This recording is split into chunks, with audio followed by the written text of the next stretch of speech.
Hello, welcome to Casting Rolls. We're a bunch of theater nerds who play Dungeons and Dragons. Thank you for joining us for the last of our 4-part session of Ghosts of Saltmarsh with our game master, Rob. If you're liking the show, please don't forget to like, follow, and subscribe. If you want to find us on social media, we're on Twitter at Casting Rolls and on Facebook, Instagram, and TikTok at Casting Rolls ILM. Our videos are uploaded on YouTube every Friday, and you can join us next week for the premiere of Terminus. But let's go ahead and start the show. Shameless plug for Terminus. Josh has made a really cool intro.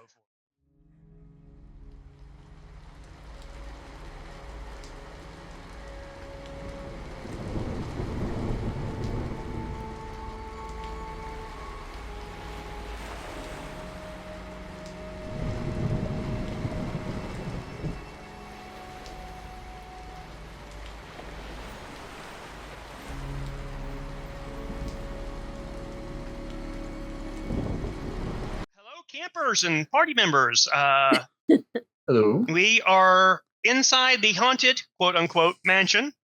You guys did what parties everywhere do to GMs, which is take a complete left turn and go someplace you weren't supposed to yet. I feel the you pain. Ended up in the basement. You found a couple of secret doors, a dead body. You fought some bandits and a scout and cleaned their clocks.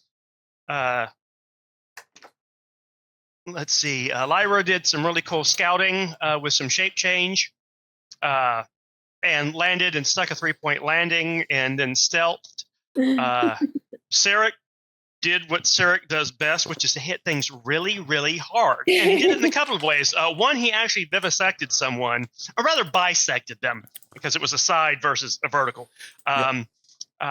When he did some insane damage.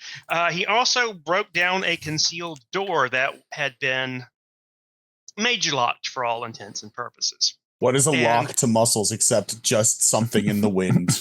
Yep. It's one of those, said Shakespeare. something Shakespeare. Yeah. So we are jumping in.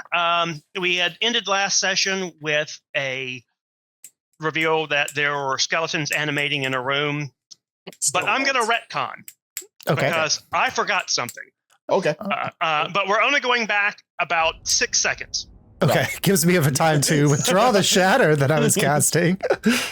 Which is the door breaks open. Y'all look at the seal, and Thoreau, you still have detect magic up. I do. So you get a bright glow coming out of the room. And what you can pick up, until you stick your head in, you're not going to be able to see exactly what's glowing. But what you're picking on is a mix of transformation and necromancy. Okay, that's beautiful. Great tastes that go great together. Yes. Okay, well, I will stick my head in the room, but not step into the room and just look around. Okay, same thing plays out as soon as you break plane of the door. The 6 skeletons start animating. Fantastic. There's a sigil on the floor, and that's what's giving off the bright glow. Okay. They are all necromantic. The sigil itself is a combination of necromantic and transmutation. Transmutation. And you get the idea that whatever ceremony was performed here is complete. Great. So the sigil, it's glowing with residual energy versus active energy. Okay. How big is the room? It is 15 by 30. So would a 10-foot sphere at the center of this rune damage anything other than the skeletons who are surrounding the rune? There's not really much else in this room. Oh, okay. So as soon as they pop up, I'm going to release a shatter into the center of the location. Alrighty. Everybody roll initiative, please. All right. You got it. And I let Mayhem out to kind of watch our back while we're Absolutely. just Not great. That's okay. I rolled to split the skeletons in half, and they rolled a 6 and a 7. Beautiful. Lord Jesus. Okay. I actually don't go last. That's nice. I do. I do. 7. Okay. Oh, God. So Thoreau, what did you roll? At 18? Okay, and then Lyra. So what did I roll? That would be, ladies and gentlemen, a natural 1 with my Whoa. +2. That's a 3. Starting off strong. Okay, Ivar, how did you do? I rolled slightly better. I rolled a 7 with my modifiers. So Alrighty, what is your dex? That's fine. My dex is +4. Okay, then you will go before the Skellies. Because your dexterity is higher than theirs. And Sarek. 11. Okay. So we have Thoreau, Sarek, Ivar, Skelly group, Lyra. Yep. Well, Thoreau, you are at the top, so you can, in fact, throw your shatter. I release a shatter into the center. Will that get all 6 skeletons? What is the range on it? It's a 10-foot sphere. That's If pretty you big. go into the room, which you should have time to do before they stand up, you could get 4 of them. Okay. Yep. The save DC. It's a Constitution saving throw, and my save DC is 15. Okay. And I'll roll damage. Nice. One Oh, success, man. which was blue.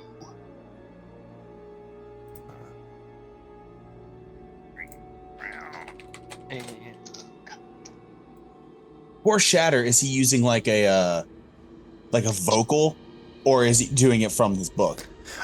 So, I mean, my book is out because I have to cast from the book, but there is a draconic spell casting that happens, and it's like this. It is Fusroda. all right, 2 passed, 2 failed. All right, 19 damage. So the ones who fail take 19, and the 2 who succeeded take 8. 9. Okay. No, they would take, if you did 19 damage, they would take 8, 9. yeah. 9, yeah. So, Ray, take 9. And we do 19, and 2 of them vaporize. And I step back out of the room behind Zarek.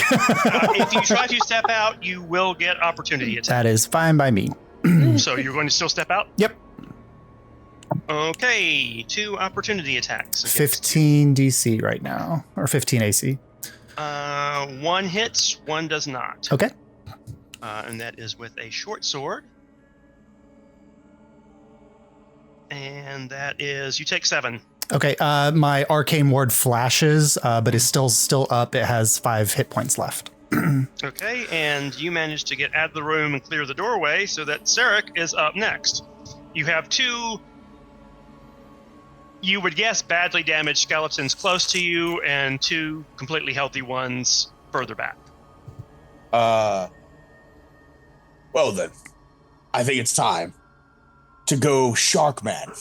Okay. So I just slam my foot and then go into a rage, biting like the inside of my lip, tasting the blood, and essentially like the eyes go like a flash of red, and then just teeth, claws, tail, and stepping in, swinging the axe for the first, only 1 attack right now. Yep. Yeah. That is going to be a grand total of 20. Yes, that does hit. Okay. Hiya. That is, oh my God, I'm so sorry. That is 17 slashing. Okay. This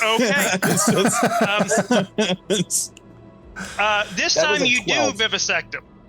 You just come in and crash, and it like shears down one side of the spine, so like spine and ribs and stuff is perfectly intact on one side. The rest of it is just pieces flying off, like you've done a saw blade to him. So that Skelly is dead.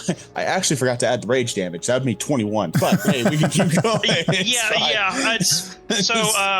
You could move 5 more feet and be in close with the other wounded one, or you could move 10 feet and Is there a way to make it so that I essentially like get in most of their ranges, like force them to sort of pay attention to me? If you move 10 feet, you will be in range of 2 of them and only outside by 1, which if you tail attack the other one, you'd be able to then slide over out of threat range. Got it. Okay, yeah. So I'll move into the room and just kind of get in a lot of their spaces and like just get into their personal space.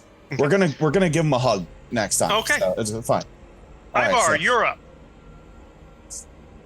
You are muted. Okay, so thank you. My my initial action, I'm going to. Does anyone seem like a big bad? It's like a big.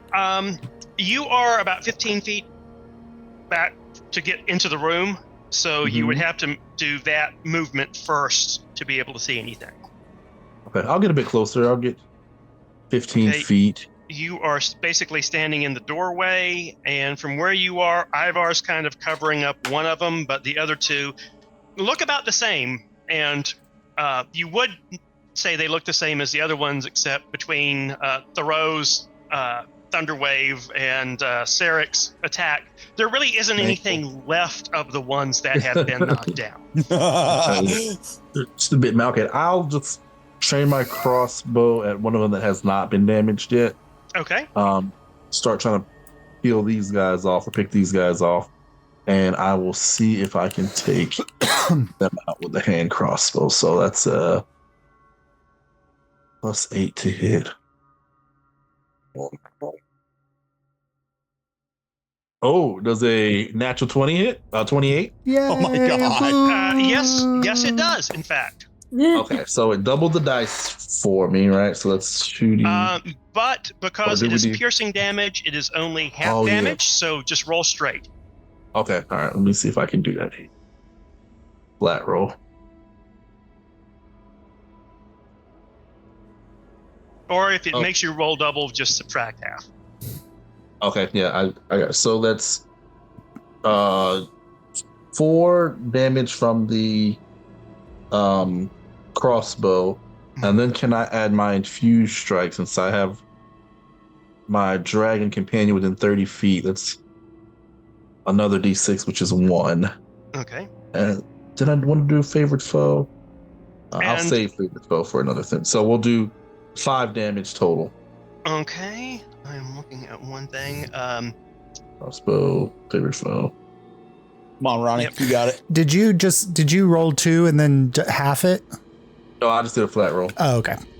Did you add your proficiency? Did you add your damage bonus? He did not. So that actually, I am doing that for him. So that's actually 9 damage. Yeah. To purple base. Give me a +4. Is that right? Yep. But you rolled 4 points of damage, so there's no way you had a +4. Yes, you did 8 damage from the crossbow shot, plus 1 damage from your infusion. Okay, all right, gotcha. We got your back with this. I will make sure you do all the damage. Actually, my strong point apparently. So you are standing in the door. You can move back out, or you can move further into the room, or you can stay here. What do you want to do?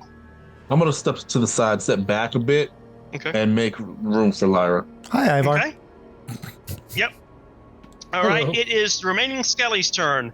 2 of them are going to take a whack at Mr. Sarek because he's right in front of them. And they roll a natural 1 and a natural 2 on their attack rolls. Poor guys.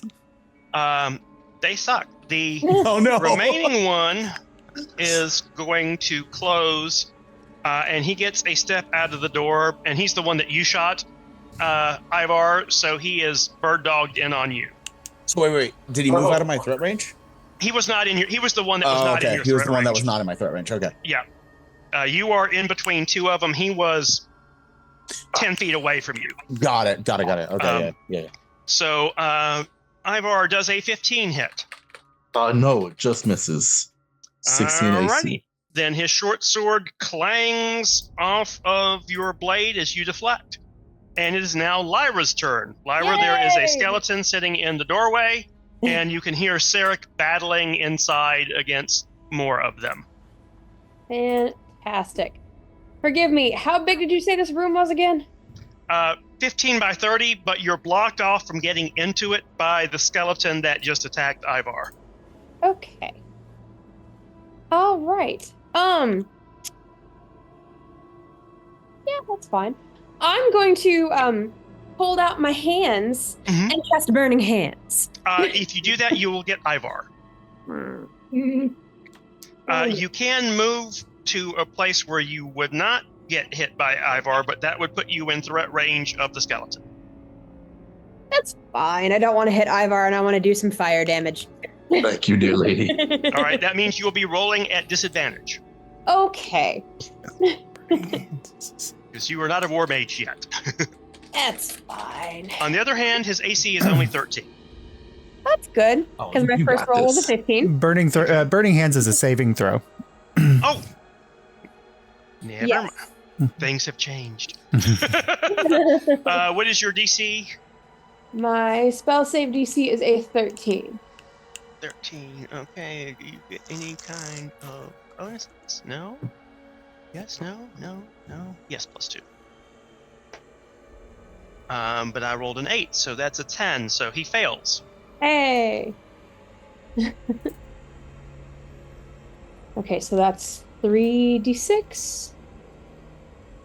Nice. 3d6 fire damage. All right, so that's gonna be. There's literally only one way you cannot kill the skeleton, and that is if you roll 3 1s. 11. Yeah, he's blasted, and there's a nice outline of a skeleton on the wall as his body crumples. Do you take any other movement? Do you stay where you are? I'll move in and a little over to the side so I'm not blocking the door. Okay, you move in, you're at one end of the room, you see this glowing rune because detect magic is still operative. Yep. You see Ivar with 2 skeletons, one on either side of him. And you notice... Roll me a perception check, please. Okay. Ooh, that's promising. 16 plus 3, so You have- 19. You notice Ivar's kind of on the left side of the room fighting these things at the far end. Mhm. On the right side of the room, you notice a blue glow in the shape of a doorway that is starting to brighten. With enough movement, would I be able to get over to it? No, you No. have used the last of your movement. Okay, then I'm going to share that lovely information with Thoreau. Okay, we are back Interesting. at the top of the round. Thoreau, you have heard this. You are outside the room, so what do you do? So I can like peek around back into the room. Do I have an eye on one of the 2 skeletons that Sarek is currently fighting? If you step into the room, yes. Okay, I'll step and like go to the opposite side so that I'm like out of the doorway so Ivar can get in. And I'm going to firebolt one of the ones that's on Sarek. Okay.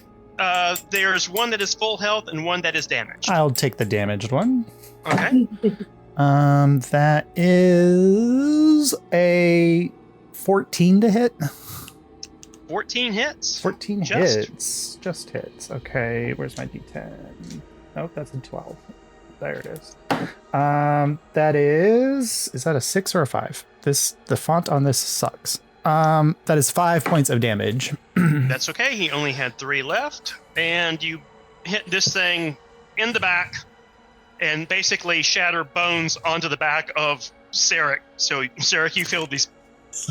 you hear a small explosion behind you, and you're like, people are throwing stuff at you. The firebolt looks like a flaming weasel too, or a flaming stoat. So. What the hell? I think we have the name of the party, the Flaming Weasels. The flaming weasel. Oh my god. Alrighty, we hit number 16, and the blue outline is the door that it's framing opens up, and glowing blue, you see a Another skeleton.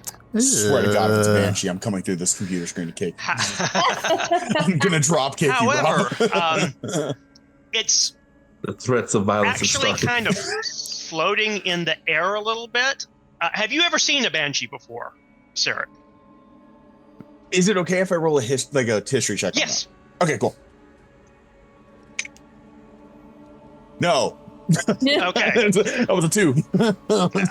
I'm fighting a skeleton. This one is a skeleton, but the other ones are picked clean. This guy has like desiccated flesh kind of hanging off of it. It's like someone only did parts of his body in mummification and the rest just rotted away. Oh, no. He's got like the thin wisp of a beard left. It's got some robes on it that are half eaten through and hanging up. This guy looks like he was rode hard and hung up wet. Does he look like a mage? He croaks out. This dude got keel hauled and now he's Found pissed. and lost and found again. Your paltry minds cannot fathom it. I'm gonna hit him with an axe. Is this the alchemist? Make me an investigation check. I think I had +6 to investigation. Hold on. That's a 17. You're pretty darn sure. Oh, great. I'm glad I stepped in the room.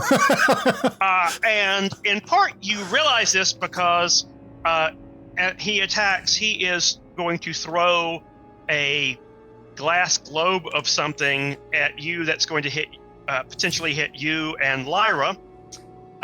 So Great. that is a 16. Does that hit? That hits. Okay. You guys take 8 acid damage. My shield is gone. So I only take 3. He is going to do a second attack and lob another one so that it hits Sarek. That is a 14. Why are people hitting me? Or why are people throwing shit at me today? I would like to un momento, my Yep. For some odd reason, my character sheet does not have the tail reaction listed on it, and I don't know why. I'm looking for the specific interaction here. There it is. Okay. Page isn't working. Oh My wait, ass I is still giving- had temporary hit points. Okay. I have it on. Why isn't it working? Oh, okay. All right, whatever. Hit me with it. I'll figure this out later. Okay. It is a 14. So does that hit? Yes, I have a Okay. 13 AC. And that is going to be 6 acid damage. You And because got it is acid, you get full damage instead of half. Yeah, damage. yeah. Instead of anything else, yeah. However, it is now your turn. This guy is about. If you shifted slightly, you would stay within threat range of the skeleton you were fighting, but also be able to hit this guy. Okay. So basically, you could slide in between them. Now, Okay. that it would give the other skeleton advantage when he attacks you, if he's still alive, I was or the gonna other say, guy's still alive. I'm going to actually slide. I'm going to position okay. myself in between the two of them.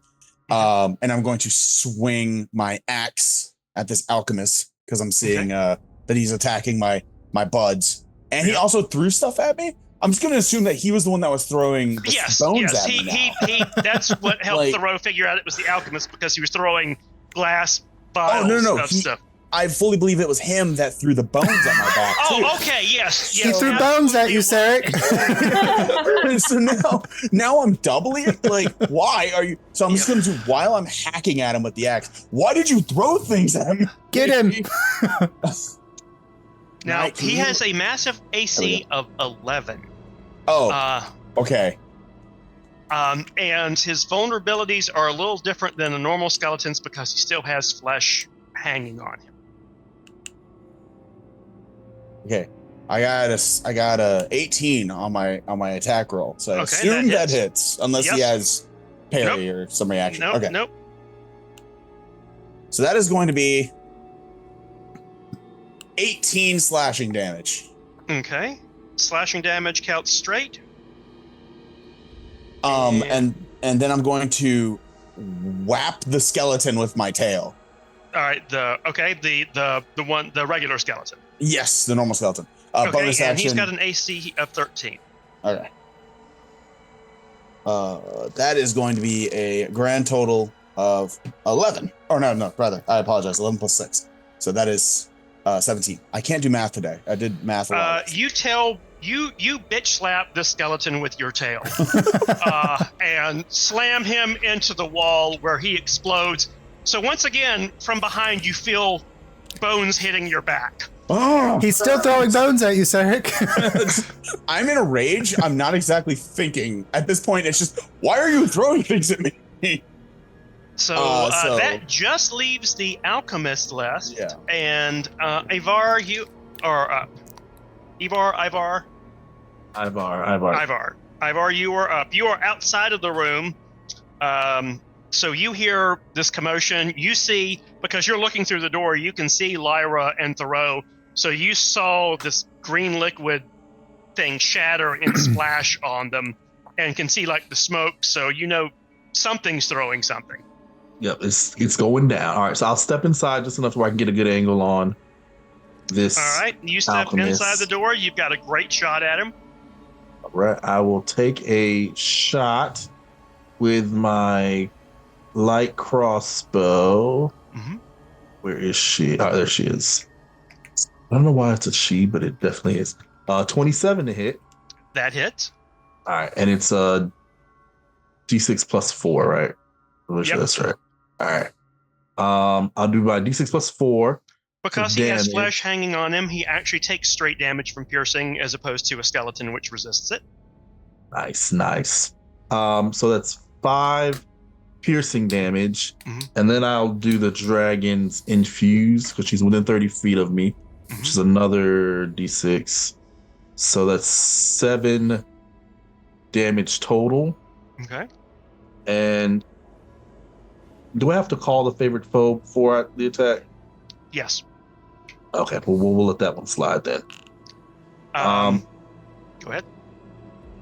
And if it's a light crossbow, can I do... You would have to have a second one in order to do bonus attack. Can I do a dagger attack? Yes. Like throw a dagger? Absolutely. All right, I'm going to try to hit him 5, with 10, 15, 20, 25 feet away. So what's the range on a thrown dagger? Thrown dagger is 20 feet. Can I step in a little bit? You can still throw it, but you would roll with disadvantage. All right. You do have enough movement where you could step forward 5 feet, still be distant from him, and be within 20 feet. Yeah, let me step in a little bit if that's okay. Yep. If that's permissible. Mm-hmm. All right. So just a straight roll. Oh, that didn't hit. That was an 8. All righty. Clang. Sarek, you're sitting there. This thing is throwing things at your back from in front of you, and then this dagger goes sailing in between you and clangs off the wall beside you. Can't believe he threw a dagger at you, Sarek. This is some bullshit. It is now Lyra's turn, so we are waiting for Courtney to come back. Lyra's. I didn't even know that's Courtney was. I'm here. I did not go far. Yep. It is your attack. This guy is looking bloodied. If he had blood. Which he does. Pass him up, Lyra. You are 15 feet away from him. If you wanted to do a melee attack, you could do ranged attack from here, whatever. You notice that Ivar's arrows seem to strike true, so the resistances from regular skeletons don't seem to apply here. Well, I would actually like to cast Flaming Sphere. I'm all about fire today. It's just... Okay. AC of 11. Fantastic. Okay, let's see. That would be 22? Does a 22 hit? Yes, but you don't get to hit him twice, I'm afraid. That's fine. Okay, and Flaming Sphere is how much damage? The flaming sphere of fiery doom. 2d6 fire damage. Okay. 4, and another 4, so 8. Lyra, how do you do it? Yeah. Yay. Okay, so as is out, the name is Flaming Sphere. You're just gonna watch me in the corner, just kind of play and stretch some fire, and just kind of, assess the size that I'm working with over there, and just send it on over and let it be nice and slow. And just watch you hear the sizzle and the crackle as it just descends upon this poor person. Okay, because he has the dry, desiccated flesh and the rotten robes on him, he bursts into a pillar of flame. So, Sarek, give me a saving throw. Dexterity saving throw with advantage, DC 10. Oh, okay. I was gonna say I have advantage on dex saves. So here we go. All right. All right. So that is going to be an 11. Okay. Very happy I have advantage. You see this because the dagger has flown, so you kind of like, what the hell? And you see the flame coming, so you're smart enough to jump back just as it hits him so that he doesn't get opportunity attack. But you are out. You don't get hit by the flames bursting. And he like sizzles and screams and You never throwing things at me.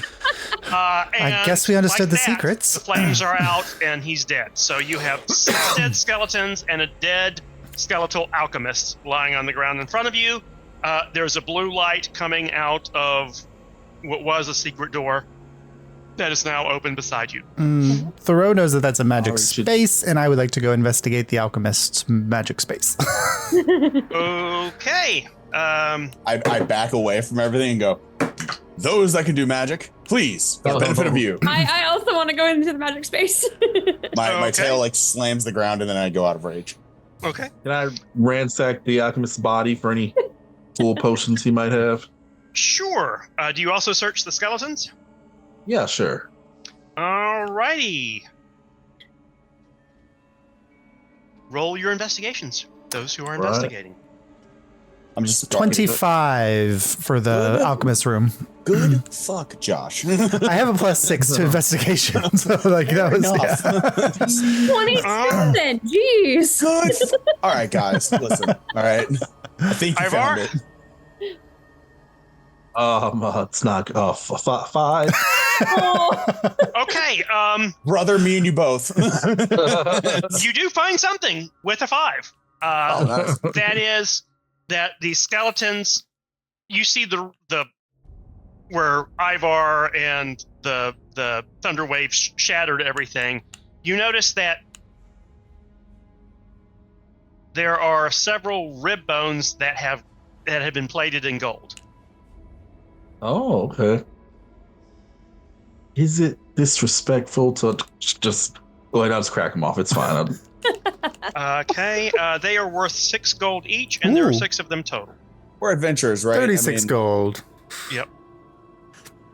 What's a little grave robbing every now and again?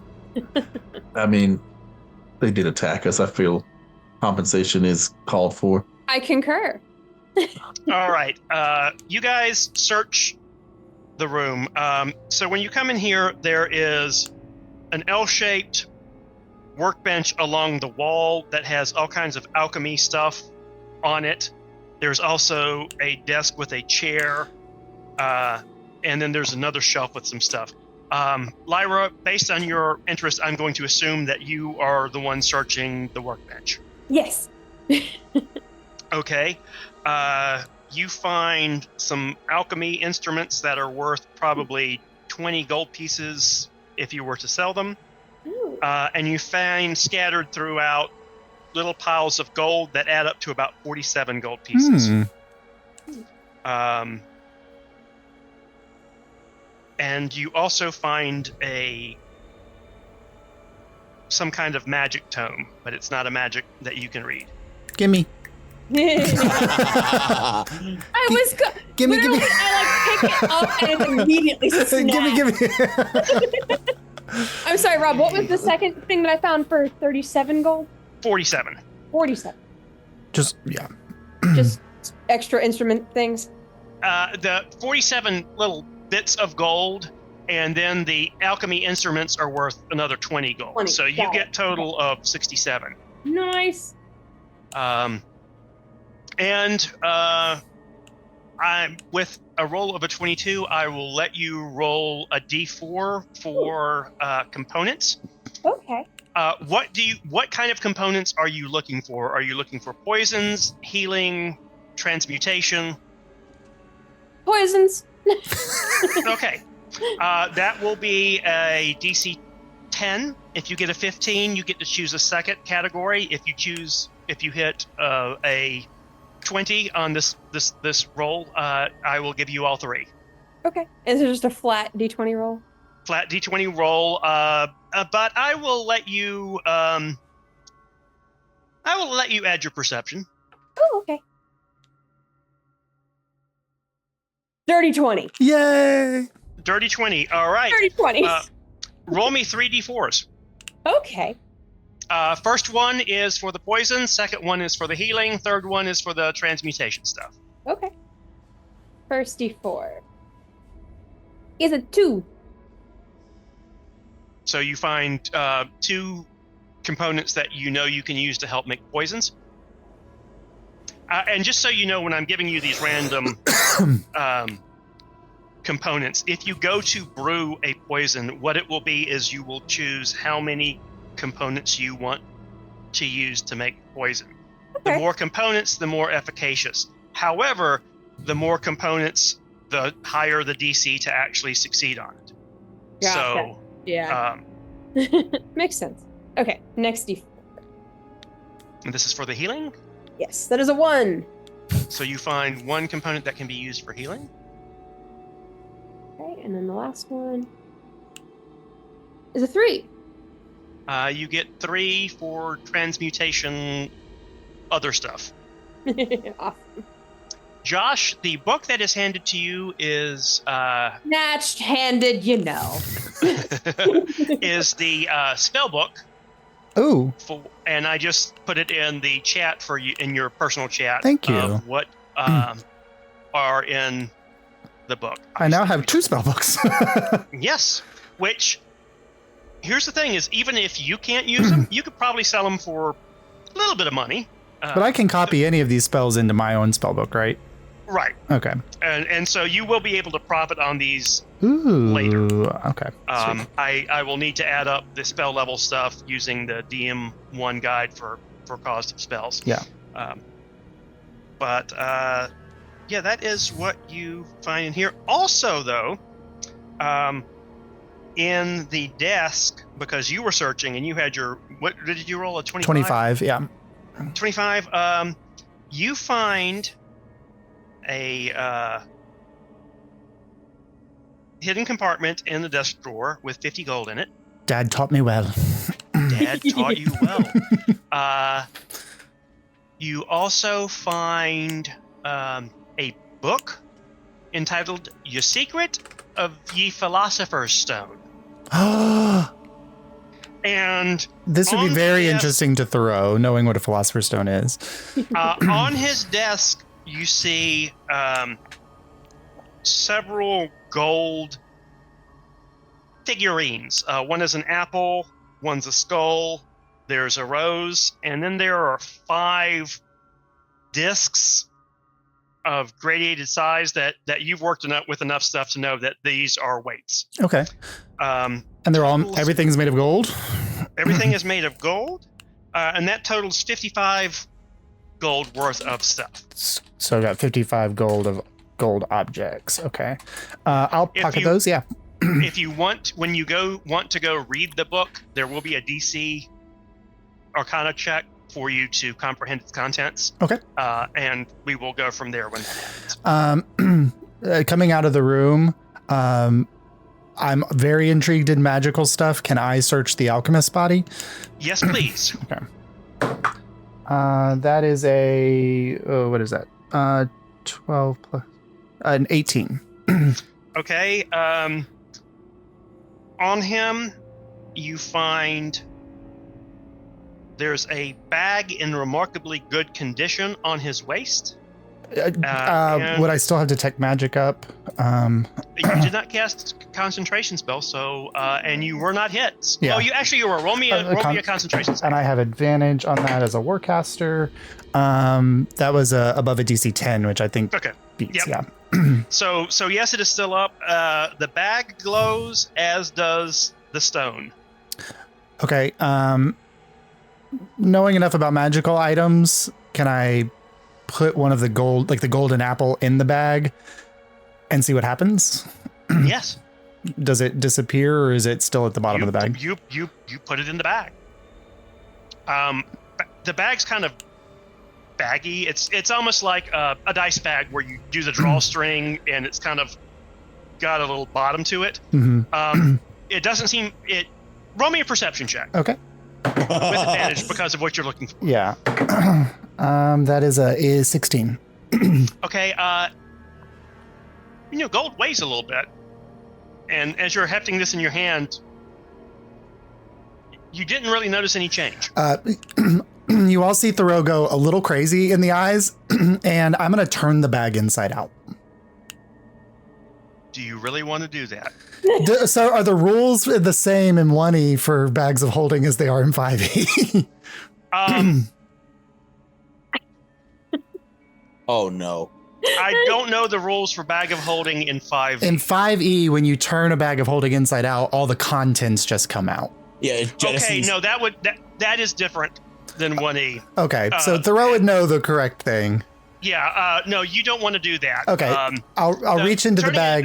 A bag of holding inside out is the equivalent of breaking a wand. Okay, so I won't do that. Don't make it a bag of devouring. Yeah. For the love of God, please. Well, he has to reach in to see if the apple's still. Yeah, I reach in and think about the apple and then pull it out. You pull out the apple. Guys, you could just dump all of your things in here. What? It's a magic bag. It allows you to it's a bag of holding. It can hold everything. Shit. Like here, this is a small bag of holding, so the opening is about 10, 12 inches across. Mm-hmm. So it's not your normal Right. haversack of holding, Yeah. but anything small, and you could get both arms in if you needed to. So swords will fit in, things like that. Polearm would probably be a little bit of a challenge because of the blade. Right. But armor would be too big. So But you 15 could pounds. put greaves in there, that kind of thing.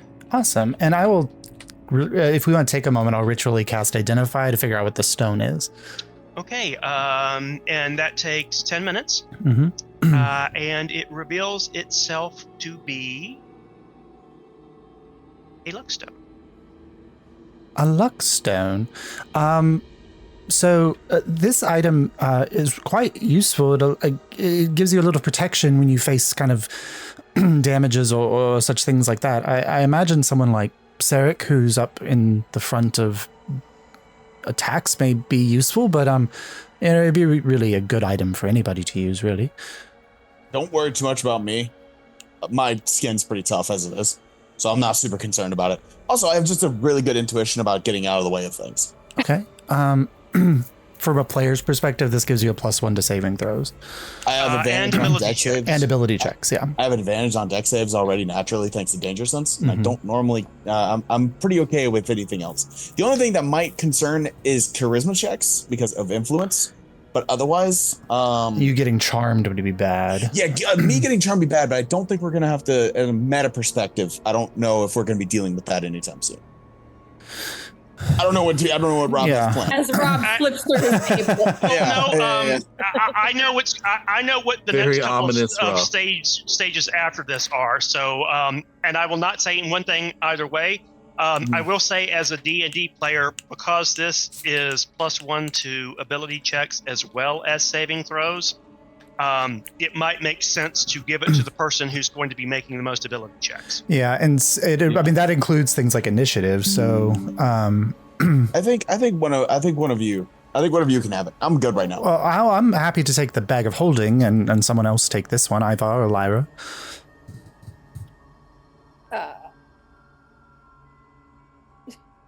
You two figure it out amongst yourselves. I just toss it in their direction and see who catches it. I'll take You're it. muted, Ronnie. Go ahead. Oh, What do you got? so I'll take it. I'll Okay. Okay, you add have it to the shinies I'm collecting for man. a Luckstone.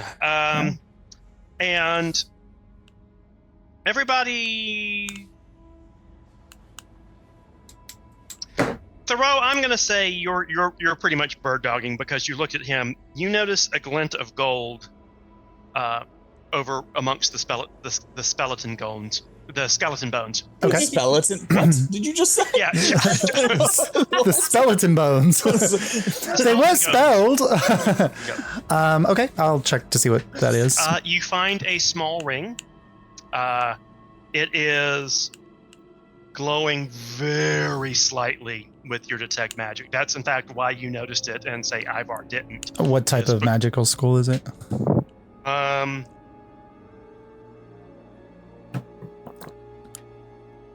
Detect magic actually probably is not up anymore. I think it's only 10 minutes and I cast identify. Yeah. Yeah, it's only 10 minutes. I will take... is it all right if we are kind of using this time to be a little restful for everybody? I will take 10 more minutes and cast identify on the ring. Okay. It was worn by one of the skeletons, and it is a band of loyalty. Band of loyalty? What does this do? You roll me an Arcana check. That's low. That is a Arcana. That's a 10. Okay. You have no idea. It seems to be a very faint magic. It's not a powerful one at all. Okay. This is... I think it's called a band of loyalty. I don't think that any of us should put this on our fingers until I can investigate it a little bit more. Is that okay with everyone? I'm perfectly fine with that idea. Yes. I'll drop it in the back folding. Here's the deal. When it comes to magical stuff, I'm gonna let Thoreau and Lyra sort of take the initiative on those two things. You guys seem to know what you're looking at way better than I would. Thoreau, what are you going to do to investigate this down the road? So I think down the road, I would spend more time, one, like perusing the writings from the alchemist's spellbook, and then the book that he kept in his desk to see if he made reference to any kind of band, because I imagine it's probably based on the name. It seems like it might be the thing that got him to allow to control the skeleton, perhaps, but I don't know. And then using identify and detect magics to unravel the weave of magic that's surrounding the faint enchantment there. All right, go ahead, because we are doing this as a one shot. Go ahead and roll me an Arcana check. Okay. That's better. That is 17. Okay, metagaming. Band of loyalty really does nothing. Basically, what happened was the alchemist tried to do a ritual to turn himself into a lich. Using alchemy as well as magic, and it did not work. That's why he wasn't completely dead, but he really didn't gain any extra power. So when he did it, involved the sacrifice of 6 of his staff.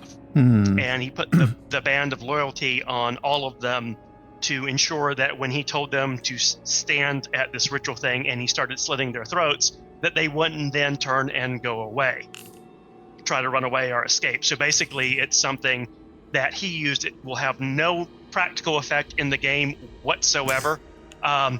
You rolled a 17, so it should only take you about a week to figure out that this is not worth your time to investigate. Okay, that's good. Okay, and so you guys have searched the room. You did not find any other secrets other than the one in the desk in the lab, and so now y'all are back out. It has a weird character ask. Yes. Are there any portable plants and or pots with just dirt in them in his room that he might have been experimenting with or on that I could carry? There are some real real dead plants. Okay. It has been in the dark for 20 years, not watered for 20 years. So there are some pots of dirt. But Pot of dirt.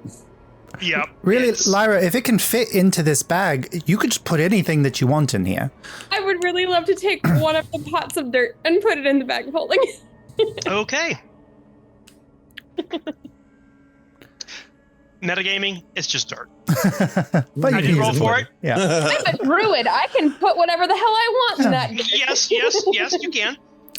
Okay, so y'all are back in the main I get room. to say I stole it from an alchemist's room. I'm excited about this. If it's all right with all of you, while you're kind of searching around in this area, do we think we have time where I could just take a moment to an hour to relax so I can get some spell capabilities back? I'm a little tapped. I am very I'd be insupportable. fine with taking a breather. Okay, while there's the pallets, there's a table, you can lay down, you can sit down, you can do whatever. During this hour, what did the other three of you do? I'm using arcane recovery to recover 2 first level spell slots. Okay. So, Sarah, you have an hour. There is a cooking fire with something that was cooking on it. There is the table. There are some boxes in the corners, the pallets. I'm gonna look at Ivor. You wanna cook some fucking food? I'm hungry. I could definitely eat. Yeah. All right, Mayhen's always looking for let's cook some food. fresh meat. Yeah. We got some stuff here. Yeah, let's cook some. So we just start digging through the boxes and just start like making a meal. Okay. Lyra, what do you do? Do you bring never mind, that was a Thoreau thing. Sorry. I do take Archie out, and he's here. Yeah. Yeah, I was gonna say I kind of Archimedes. just want to play with the pets at the party. I want to play with Mayhem and Archimedes and I don't know, try a few tricks. Okay. Are you at the table, or you just go to the corner of the room on one of the pallets where? Corner of the room, and I don't know. I want to see if maybe the reward aspect can be from snitching bits of whatever Ivar and Sarek are trying to cook.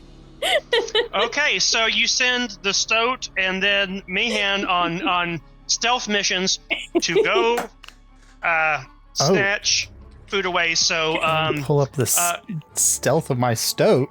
Josh, if you would roll a stealth roll for your Stoat. +5. Yes, and Ivor, you're going to be rolling against yourself. If you would roll a stealth for Mayhan, and then Sarek and Ivar, I need perception. Archimedes rolled a 19 for his stealth. Okay. I'm trying to see this. Does she have any bonuses or anything in stealth? Lyra's Probably pet not. shit. Right? She's a little baby dragon. Nope, I don't see any stealth bonuses. Be whatever her so- dex bonus is. Oh, is it dex? Yeah. Oh, okay, so she's got a little +1. She is an iridescent dragon, so it makes sense that she wouldn't be as stealthy as a Stoat. Alright. And she's a little bit bigger, so. Oh, And it's not that you don't see her, it's just that is she going to grab something while you aren't noticing or not? Mhm. Yeah. So it's kind of like, I got what you doing, Dad? A 12 for her Okay. stealth. And Sarek, what was your perception? And Ivar, what is your perception? My passive perception? Yeah, like a passive perception or a roll perception. Roll perception. Okay. Roll. Because Meehan your passives are higher than what Meehan rolled. So you would notice that something out of the corner of your eye. Now we're 23. determining whether you actually Oh no! catch them. You caught Archimedes. 23. Oh yeah. I got a 5. I think Sarah's just putting weird shit in this stew. I'm like, what? Ivar, you are completely oblivious. You're like What the chopping hell food and putting it aside, and you do not notice when the Stoat comes up and grabs one of them, the little cubes of meat that you've cut, and then Meehan does the same thing. Sarek, you see them doing this. I have no intention of stopping them. I just don't know what to do. Okay, so y'all They earned it. cook a They meal. earned it. Yeah, they earned it. They got around Ivar. They got it. It's all Lyra, good.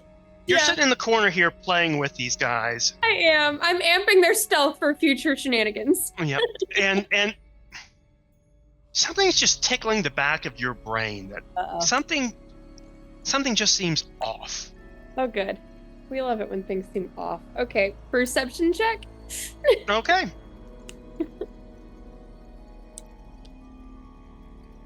Okay, 17. Okay. You realize, because you've been sitting in the corner with your back to the wall, Mm-hmm. and you realize that, like, when you've leaned back against it, it sounds kind of hollow where you are. Okay.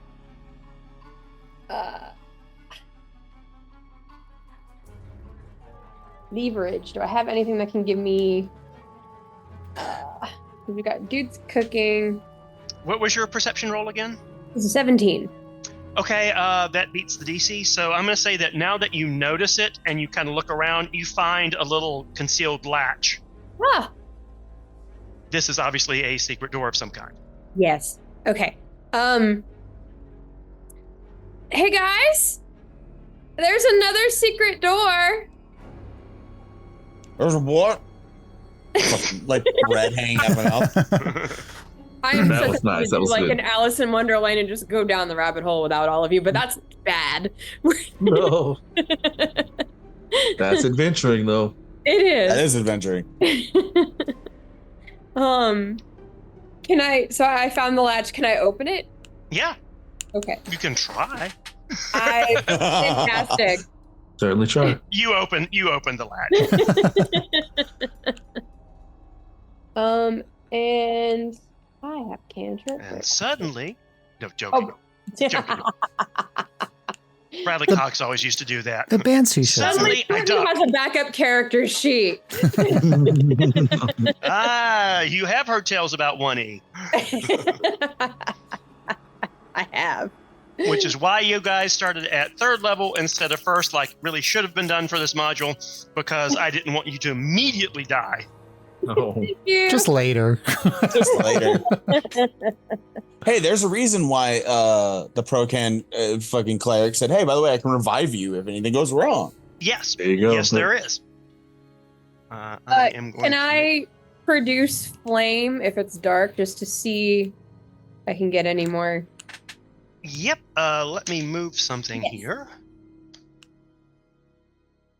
Has anyone bothered to come over in my direction? I'll I mean- take whatever I'm nibbling on. I'll Thoreau's Get over reading it, the ye old philosophy book right now, so he's not Fair really enough. paying attention. Fair enough. I actually take a piece of bread, just throw it at your head. Okay, Josh. Just a throw. For that, Thank you. No, give at me Thoreau. a Oh. Arcana check. Okay. That is a what's 13 plus 6? 19. Okay. It is not making any sense to you whatsoever. Okay, I can come back to it. Oh, Metagaming, Let's it's a do it. DC 20 Complicated and it reading. takes 10 hours. That'll So be basically, you'll have to roll 10 times. Now, as we're going to jump ahead in time, if we come back to module number 2, that will have been able to happen in that time. yeah. I figure all of the writing down spells and deducing magic stuff will happen in the downtime. Yep. So, Lyra, you open the door and you see I'll be there as backup, Lyra, just in case. I still have the it- bread hanging out of my mouth, and I'm just like, got my axe. It's like, well, it is about 2 feet in on one side. The other wall runs about 8 feet in. And then it turns, and it is a finished wall. And the ground starts sloping down. Staircase. The floor is not finished. The floor is natural stone. Okay.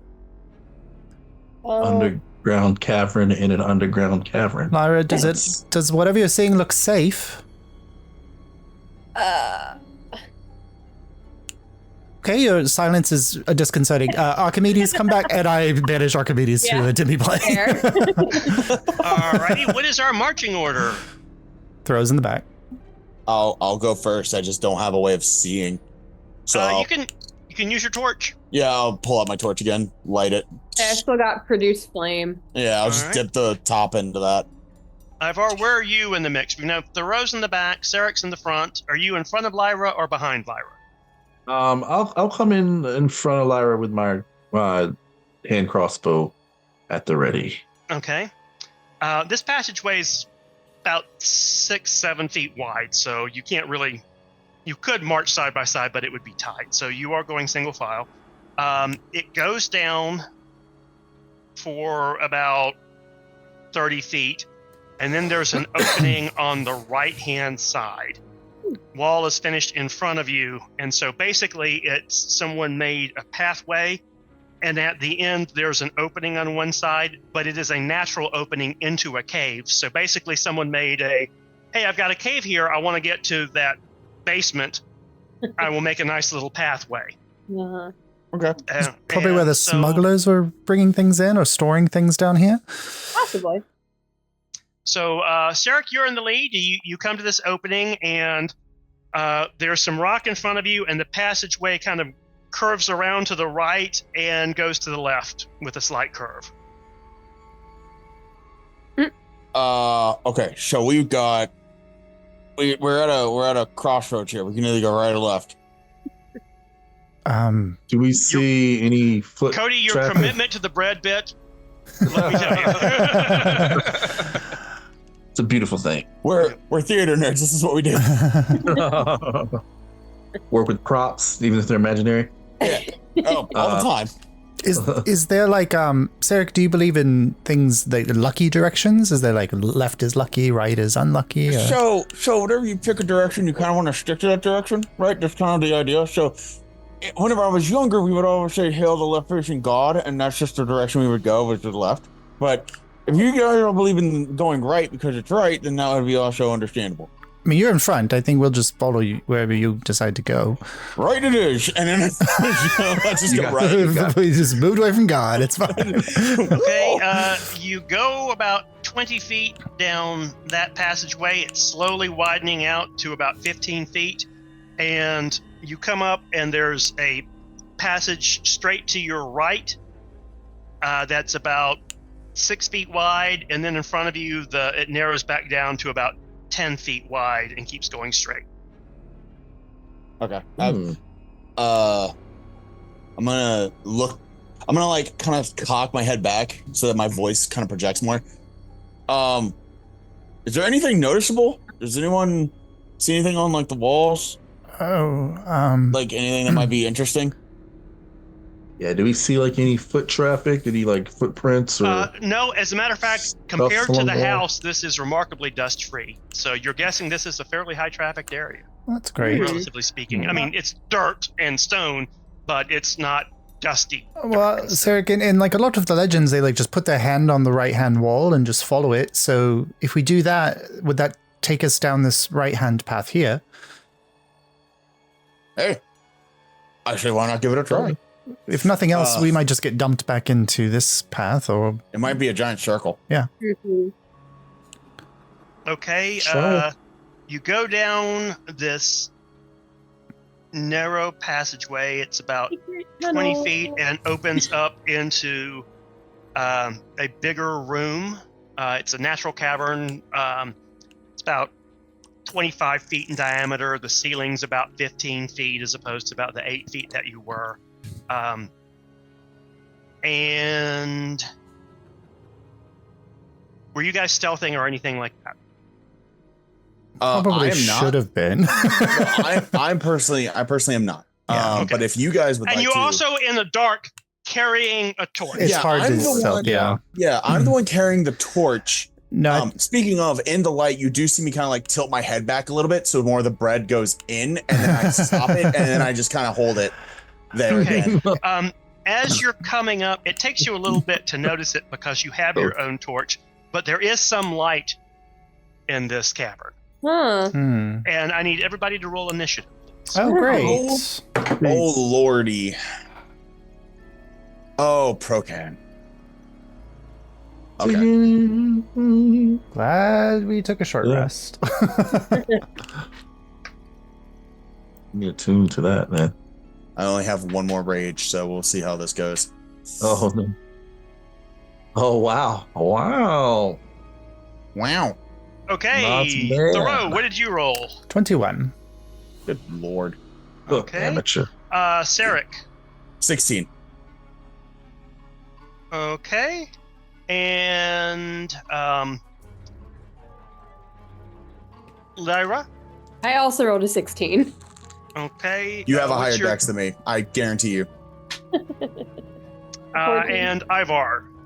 I have a 10. 25. Pardon? 25. Okay. Okay. I don't know how that happened, but We Plus got you 5 to some dex. food. That's what happened. yeah, We got you some food, and you're good to I go wasn't now. myself. I needed a Snickers. All right. Not sponsored. Oh yeah, can I say that? I don't. Yeah. As you come out into this cavern, they do get a surprise round on you. Oh, great. There are good. some boxes and other stuff, and sniping at you from cover are 3 smugglers, you assume. And that's a 7, a 2, and a 4. So basically, arrows just pepper around Sarek. Hey, that's not They very saw the fucking. light coming. That's not nice. So now it is to the I'm top of the behind order. him. Excuse me, Ivar, you act first. You are second in line. There is room for you to get around Sarek without having to go through make it rough terrain. So if you want to get past him, you can. Because Yeah, I right think now I'll- you're I'll- in a choke point. Yeah, I'll do like a little crouch and like roll to the side Okay. and just get just in front of him. Crouch down, and I'm gonna take a shot with my crossbow. Okay. Oh, can I see who was shooting? Well, I have dark vision. There's enough light in here because they are humanoid and need light themselves. It wasn't super bright because they didn't want to, like, hey, I'm in a dark cavern and now there's a super bright area. But there was enough light for it to be dim lighting for them to see. So there is dim light throughout this thing. So, Sarek, if you have to drop your torch, you still will be able to see. Oh, I don't plan on dropping it. Okay. So I've already menacing. short male, short female, tall female. All female. I don't know why she stands out. You can't be different in this Okay. world. Sorry. Jesus. Oh shit. A 10 to hit. This is not good. That plinks off the stone around her. She's kind of where this thing kind of turns. She's kind of like peering around the side, so she does have a little bit of cover. But they Okay. all do, so there wasn't any loss. How far are they? Are they within? Try this. Are they within dagger throwing range? If you move forward 5 feet, then yes. I'm gonna move forward 5 feet, and I'm gonna try this dagger thing Okay, again. the short female is in range. Ooh, okay, a 23 to hit. That hits. All right. So it is so D4 plus. Okay, so that's 6 piercing damage, Okay. and then I get my draconic companion a D6. Oh, just 1. So that's 7 damage. Yeah, 7 damage altogether. Okay, you get a pretty good shot on her. You get her Alright. right here in Under the the, dagger in the thing. right below the collarbone. So Ooh. nice shot. Thoreau, you are up next. Lyra is between you and the action. You can move through her, but you'd have to scoochy, and that would make that 5 feet rough terrain. You said there were boxes like in this chamber? Yeah, there are a few of them, but they're out of your Okay. movement range. Okay, well, shit. I mean, I guess I'll come. Can I shoot past Lyra at the short female? You can't see them from where you are. You would have to move forward 15 feet to get beside Sarek. and that would actually take 20 feet of your movement because of moving past Lyra. Okay, I'll go in kind of like Ivar did, but go the opposite side of Ivar. Okay. So we're splitting, and I'll throw a firebolt at the short female. Okay. Tack away. That's a 19 to hit. That hits. Okay. D10. Why do I keep losing my D10? Oh, there it is. Okay, that is 6 points of damage. Okay. You hit her right in the face, and she's down. Sorry. No, I mean it's one of those. She gets hit inside. It's kind of like she's gonna go pull the thing out and just. It's not pretty. So, oops, you fell down. No, you didn't. At that point, we go to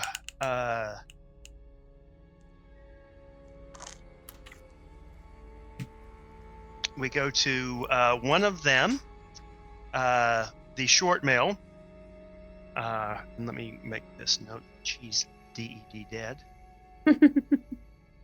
And he is going to take 2 shots at Sarek. I'm launching fireballs, and Sarek is like, what? Does an 11 hit you, Sarek? 11? No. Okay, then both miss. Another plink plink. Basically, you were the big guy in front, and you kind of moved into the room, so these other guys have skirted out, but you were the one they were shooting at first, so That's fair. they did that, and then... Lyra, what was your initiative again? She went before me. 16, yeah. Yeah. Okay, it is now Lyra's turn. Excellent. And you are in the back. You would have to move forward about 15 feet in order to see one of them. The short male, you would have to move forward about 25 feet, or most of your movement, in order to see the second person.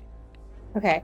Would you say they were within 20 feet of each other? 25. Okay. Yeah, I'll move forward that much so I can see both of them to be able to cast Entangle. Okay. Ooh. And what's the size of Entangle? 20 feet. 20 feet. Okay, so if you cast it right, one of them is going to be out of range, but you will do all the ground between them and you. I'm okay with that. So basically, you would do a line starting at Ivar going to the wall, and one of them will be caught in it, and this person will be free beyond it. But if they try to move forward to engage in melee, they would have to. I'm okay with that. That works for me. Okay, so let me purple up my map. Okay. And what is the saving throw on that? That is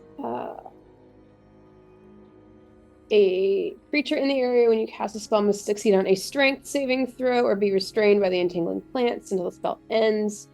Creature restrained can use its action to make a strength check against your spell save DC. My spell save is... He rolls an 18, so he is not ensnared, but he is standing in the middle of it. If he moves anywhere, he will have to roll again. Okay.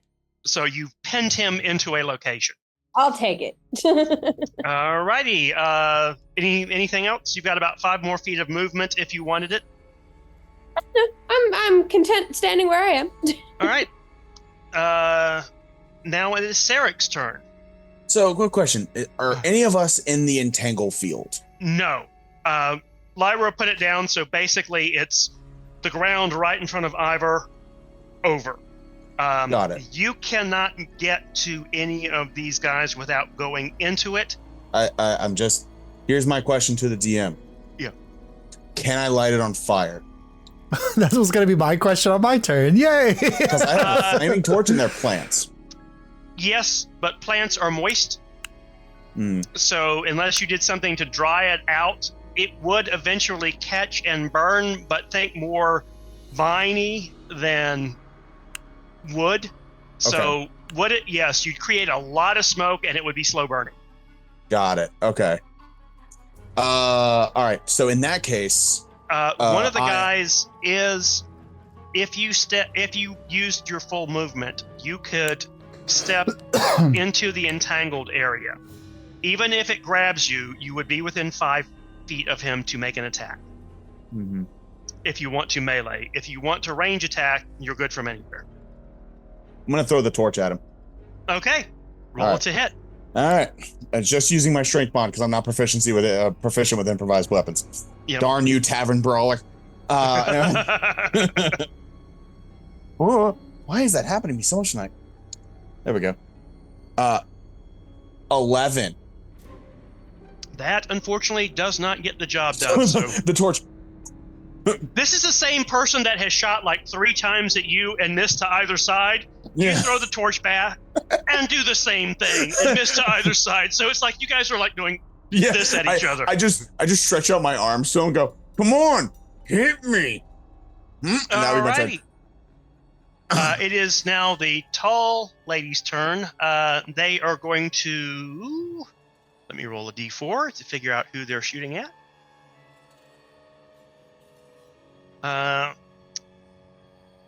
So it is going to be Sarek again because you are the bottom of the initiative order. And they are taking 2 shots at you.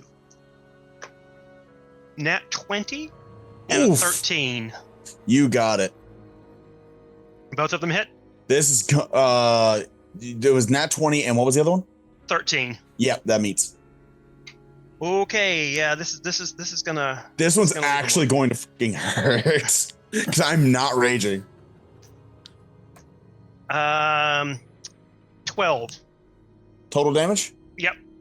All right. While we were cooking, I never actually said how I was going to spend hit dice, so I'm not going to do that. So minus 29. I will give you a free action to drink your healing potion if you want it. No, it's okay. Let's go with it. So I'll go down to 17. Okay. And we are back to the top of the order. So, Ivar, you are up first. Yeah, no, that's on me. I should. By the way, after she shot and peppered Sarek, she stepped out of view. Ooh. Okay. And so none of you can see her now, but you still have the short dude in front of you. Yeah. All right. Are there any? I don't really have any AOE spells, so I was. AOE spell, nothing you have would have hit both of them anyway. Okay. I'll have that. I'm not gonna use that one though. Sarek, are you sure you're okay? You don't. He just throws up a thumb. Okay. All right. If you're okay, I'm gonna just rinse and repeat. I'm gonna try to hit the short male with my crossbow. Okay. Let's see. Oh, a 27 to hit. 27 does hit. Okay, so I had to write it down. D6 plus 4. Okay, so that's 6 piercing damage from the light crossbow and my draconic infusion. Another 4 damage. So 10 damage total. And I shout, I want my dagger back too. You hit him like sternum. It's like, I don't have it.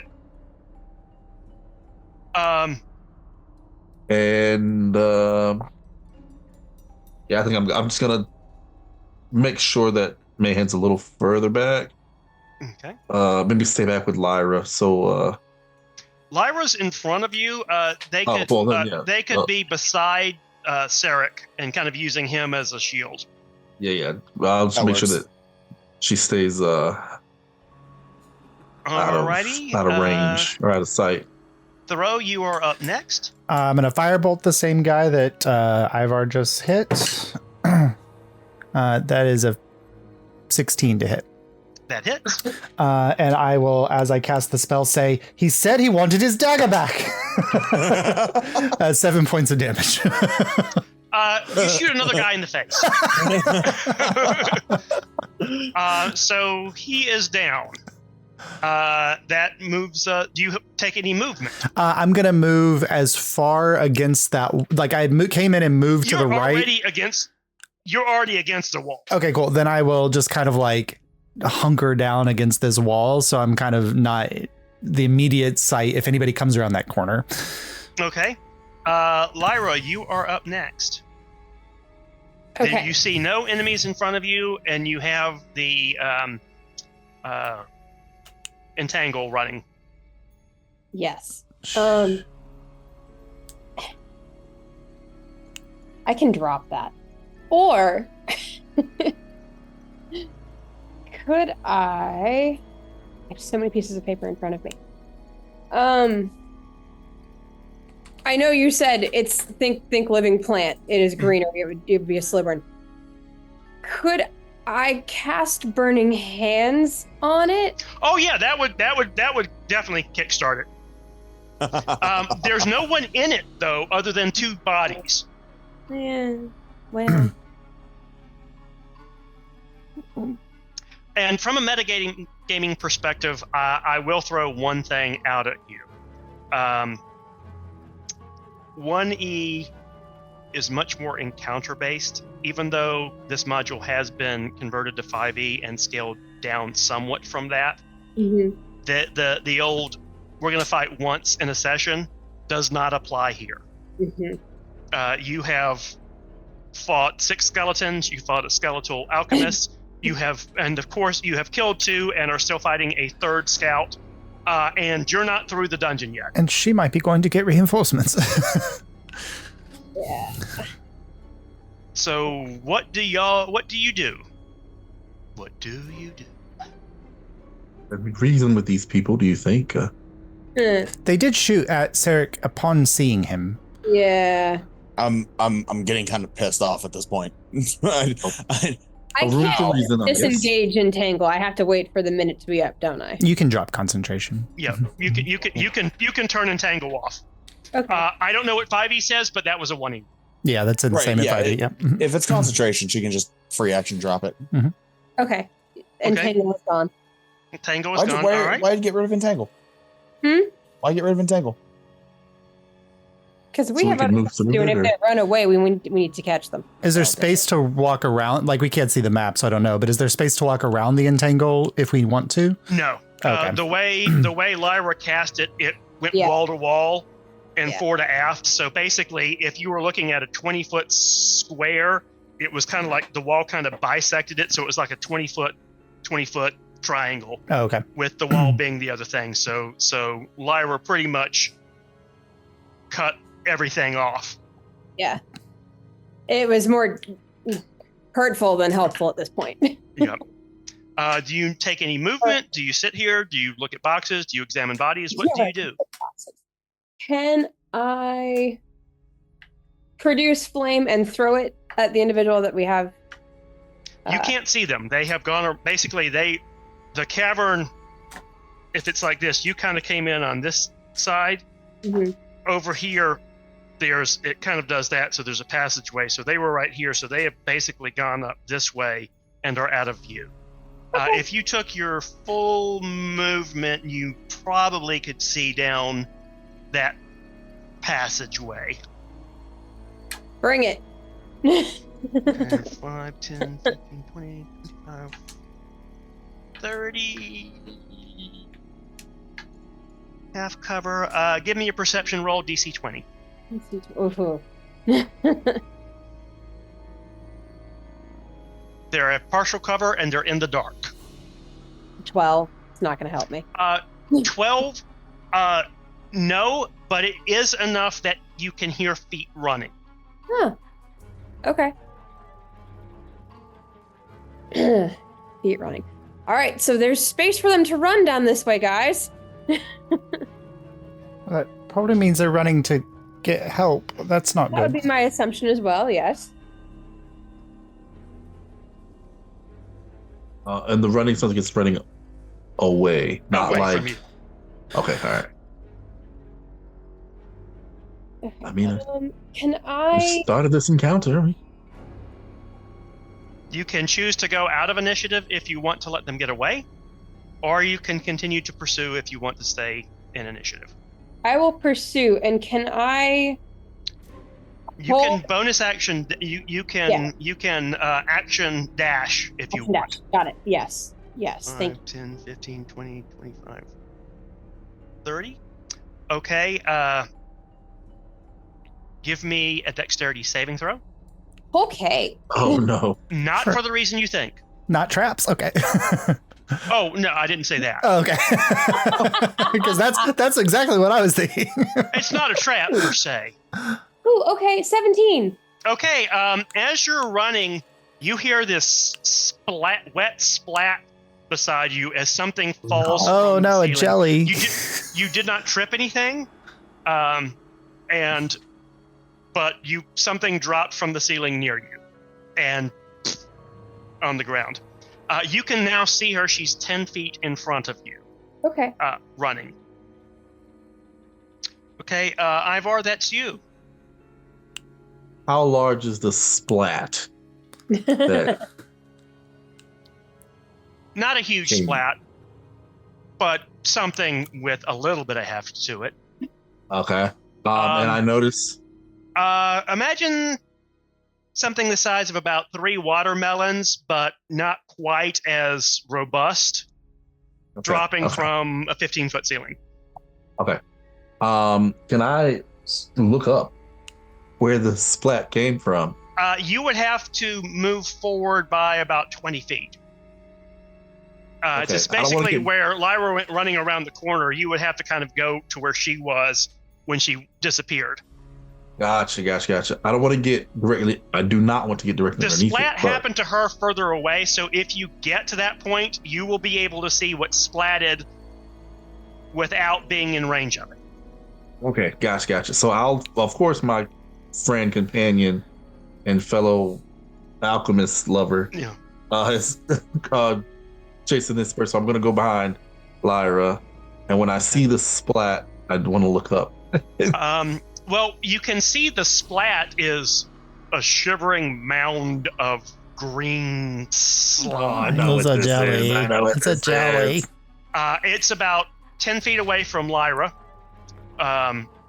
It is in It's range. dangerous. You have not taken a dash action, so you could either get the 10 feet to it and attack it melee, or you could shoot it with your crossbow. I don't think does piercing work against these things. Mm. Oh man, You can roll a nature check if you want. yeah, I'll do that. I'm pretty good at those. Okay, yeah, nature.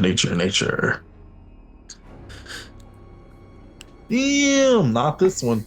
An 8. I'm just, the heat of battle has got my mind all frizzled and I cannot recall enough information about this thing. Okay. I want to pull out my scimitar and just run. by. This is something that is common enough that I'll give you a little bit of information with that. Thank you. It is a green slime. It is not a jelly. Slimes are weaker than jellies. Yes. They are also remarkably slow.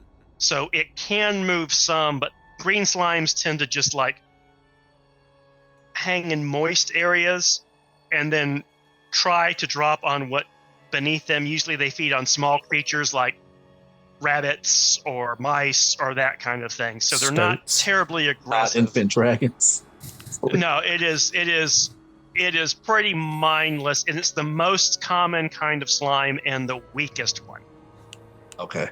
So So I'll just dodge around it then, and as I'm going through, I'll yell back. if you would have to dash to get around it, To get around it.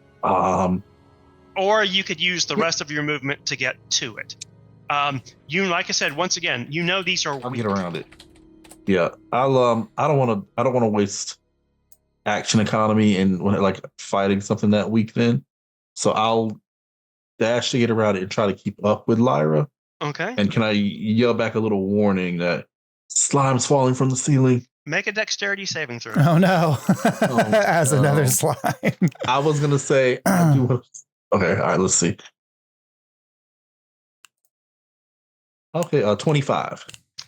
Yeah, another one plops. You know these things are never alone, so you swerve around it, and you get so that you're 10 feet away from the running person, and now there are 2 slimes behind you. Gotcha. Both of them could get to you if they needed to on their turn, but it's going to be a while before they come up. Yeah, I'm not too. Yeah, And you have dark vision, right? Yeah, dark vision and blind sights. Okay, dark vision, you can see far enough ahead, and knowing your ranger can sense that basically you're going in a loop, and you are about to come out where you started. Oh, great. So when you first came out of the passageway and you could go to the right or the left, Gotcha. this is the end of that. So there was a loop cavern and another way that went straight off. Can I yell that to the group? It's a loop. It loops Absolutely. back. Absolutely. I'll turn around and yell back to Thoreau and Sarek that it's a loop. It loops back around. All right. We are back to So they're going to be coming in like behind us, basically, right? Yeah. Yep. So now it is Sarek's. Excuse me, Lyra's. No, Lyra just went. I flipped Ivar and Sarek. So Sarek, it is your turn. I think I go after Ivar, don't I? No, you're. Yes. So basically, I went to you first instead of Ivar first. Oh, okay. So it's now. And so I skipped Thoreau? Ivar, but as a result, the other person was killed, and the entanglement has dropped. I skipped Ivar's turn. Oh, okay. But it wouldn't have changed anything, and actually it was a little bit more to his advantage to have waited. So rather than back everything up and start over, we're just going to go with that. So now it is Sarek, and then it will be Ivar's turn again. So it's a loop. Yep. So I'm going to axe still in one hand. I'm actually going to hustle forward a little bit, but I'm not going to follow the person. What I hear, basically what I hear is, me and Thoreau basically muttering this, probably the same things to ourselves. If it's a loop, that means that if she goes somewhere in order to tell them, hey, there's someone here, right? They're going to be coming in from behind us. So I am going to turn that. You're smart enough to figure this out. If it's a loop, if you double back the way you came, because where you were, the path went straight or split to the right. If you move back, you could get to that intersection before they do, and they would have to come through you to get to someone, because it's a big loop. So if you came back up, you could intercept, unless they ran out into underneath the house into that area, and you know that you've killed all the guys there. Yeah. Just as a quick glance from what I've seen of them, considering they've been firing at me, do they look the same as the ones from up top? They look the same. They are dressed very similarly to the ones that you fought in the basement.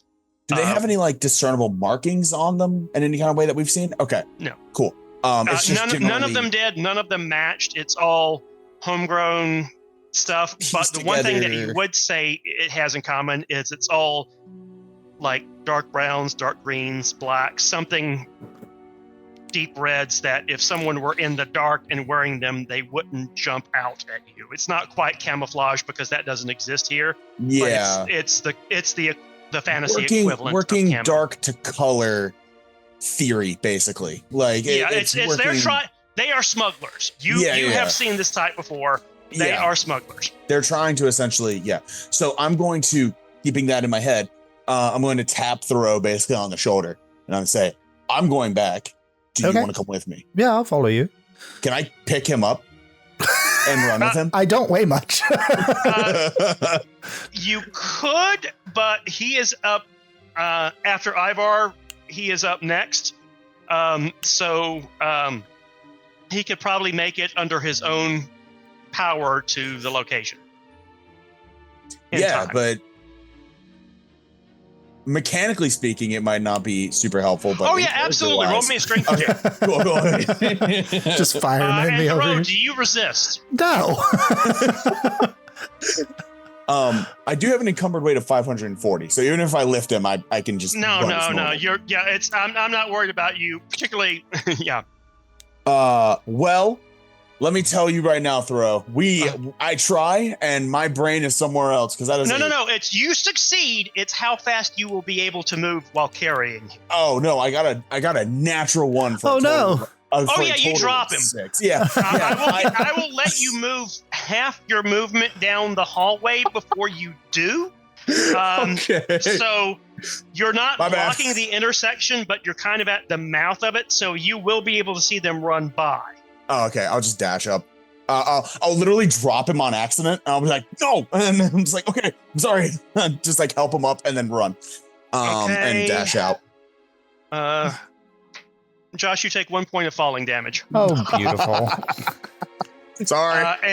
Sarek, you can run and dash and get into, and you are now in a blocking position in the middle of that hallway. No matter what side they try and go past you, you will get an attack of opportunity. Okay, cool. I have the axe in both hands, and I just have this wicked like grin on my face. Even whenever I'm not in a rage, there is still some point to like some of these front teeth. So that's just like in the light. Alrighty. This is purely a question. When I did I hit my head? Roll me percentile dice. Okay. High or low? We'll say high. Okay, so 89 or below, no. Okay. 90 or above, yes. That's a 22. Okay, so you did not hit your head. Okay, cool. I tried so hard to do something cool for us. I'm sorry, Throw. That's okay. Basically, what happens? He's running, and it's a fairly narrow passageway, and you kind of get bumped against the side and just tumble off. It's like he keeps going, and you just stay there, and then it's okay. Thanks. My fault. I'm sorry. Ivar, you are within 10 feet of this person. It is your move. You could either shoot them or try to attack them with a blade. Or you could grapple them. Grapple. This weak guy. No. Keep them alive. We want to keep them alive. Can I do non-lethal with a crossbow? Yes. No, not with a crossbow, no. Not with a crossbow? Not unless you try and do something like shoot a rock loose above their head, which will be much harder to hit than they are. Mm-hmm. Well, I do have crossbow expert. That's got to mean something. Okay. I'll with the scimitar, I will close the distance and try to attack, but I'll try to attack The non-lethal. advantage of this is if they try to move away from you, you will get another attack of opportunity. So Yep. it is your attack. All right, let me see. All right, that chum. Scimitar. Ooh, a 23 to hit. That hits. And it's a d6 plus 4. 9 damage. Okay. Okay. You smack them pretty hard. All right. And then how close is Mayhem to me? Mayhem is not within range. Okay. All right. We'll just do the... Mayhem is basically followed Sarek and is nursing Thoreau back to his feet. Oh no. Such a good girl. Yep. Okay. So 9 damage, non-lethal. Okay. Okay. You hit them pretty hard, but they're still up. Thoreau, it is you now. I'm assuming you're going to send half of your movement to stand up. Yeah, and I will put Meehan in my like large inner pocket in my jacket, Okay. and then follow Sarek. Meehan's a little bigger than Oh, is she? now. I'll put her on my shoulder so she's with me, and then you have a backpack now. yeah, and so then I'll move forward to kind of You could up you to could where get Sarek is. Yep, you can get behind him. So he's making a nice shield for you, but still be able to fire around him if you need to. Okay, and then I will. You said we wanted to keep her alive. Oh yeah. Okay, well, I was in the process of getting ready to hold a firebolt, and I just let it fizzle. Oh no. And I step back and just wait. Okay. It now goes to their turn. With you on top of them, they're going to desperately try and knock you back. So they are going to shove you, Ivar. So this is a contested strength roll. Wow. Don't worry, they don't have good strength either. Yeah, but they don't have my strength. You have to tie or beat a 14. Are we about to hit the Hey. gym together, Ivar? Is this a thing that we're gonna do? We're gonna have to lift weights, bro. A 10. Oh no! Okay.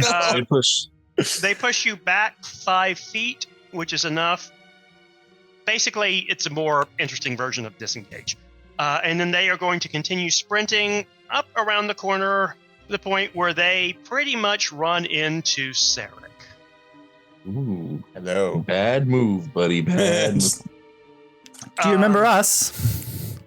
They drop their sword and hold their hands up. Or surrender. Oh, that's actually a really good idea. That's probably the smartest thing you've done so far. Still Okay, we having, by the drop way, the out of arrows. initiative. Ivar and Lyra, you get around the turn. You have them boxed in, and they are. The, Throw the just arrows popping. are still sticking out of me, by the way. I'm just Throw not just even- pops up There's behind also Sarek. an arrow sticking at a wound sticking out of them too. So Yeah. Just pops up behind Sarek. You can empty your pockets too, not just the sword. What the man said. okay. With the dragon, by the way. My bad. Me hand over my shoulder. Yeah. Me over Sarek's shoulder. Can I actually make an intimidation check? Absolutely. Can I use my strength instead of my charisma for it? I will give you half your strength. Can he have advantage because it's me and a dragon? I'll give him his full strength back. Okay. Okay. Oh, thank you for that, because that's a 23. Yeah, you nice. absolutely intimidate the shit out of them. I do like the slow. They drop walk to their up them. knees. I do like the slow walk up to them, and I just kind of look at them and go, "I would spill before you spill your guts." Ooh. Sambalat and the others are waiting for you up there. We heard the fighting in the den. I'm sorry. Who? While they're talking, I'm just binding their hands with rope. Sambalat, he's our leader. There's 4 more. There's 3 with him, and no, there's 4 with him. When you say up there, do you mean back in the house? No. In the storage cavern. And Oh. they point basically past No, you. this is going to hurt, and I tighten the rope. Like, Lyra, Ivar. They go, I'm telling the truth. oh, you think that hurts? okay, I bind it again. Tighter.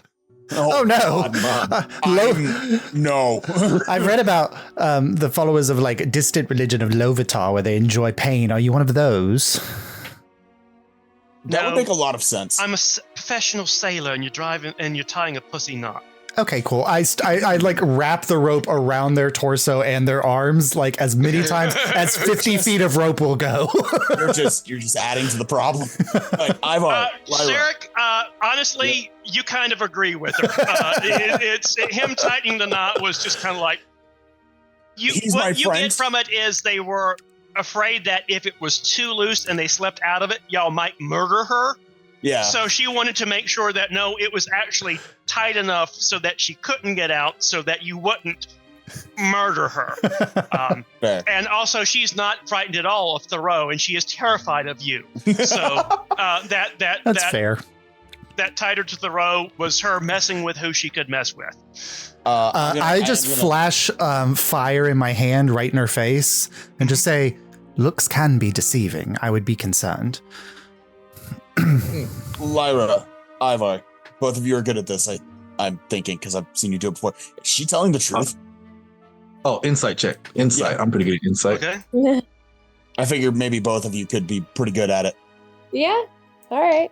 I'll see how insightful we are. This is. Can they offer the help action to one another? Absolutely. You can offer the help action because you've intimidated them. Oh, okay, So, cool. I'll offer so the help if you action. do, they answer their questions, Yeah. and smile at them with your sharp teeth. And Whenever he flashes the fire, I just let it glint in the axe and on my teeth, and I go, I would really suggest telling the truth. I did. Your insight check with advantage. I didn't know With that advantage, Sarek I got knew the 24. suggestion spell. She is telling the God's truth. She is terrified. She does not want to die. She is not paid enough to die. There was something interesting because she said 3, no 4.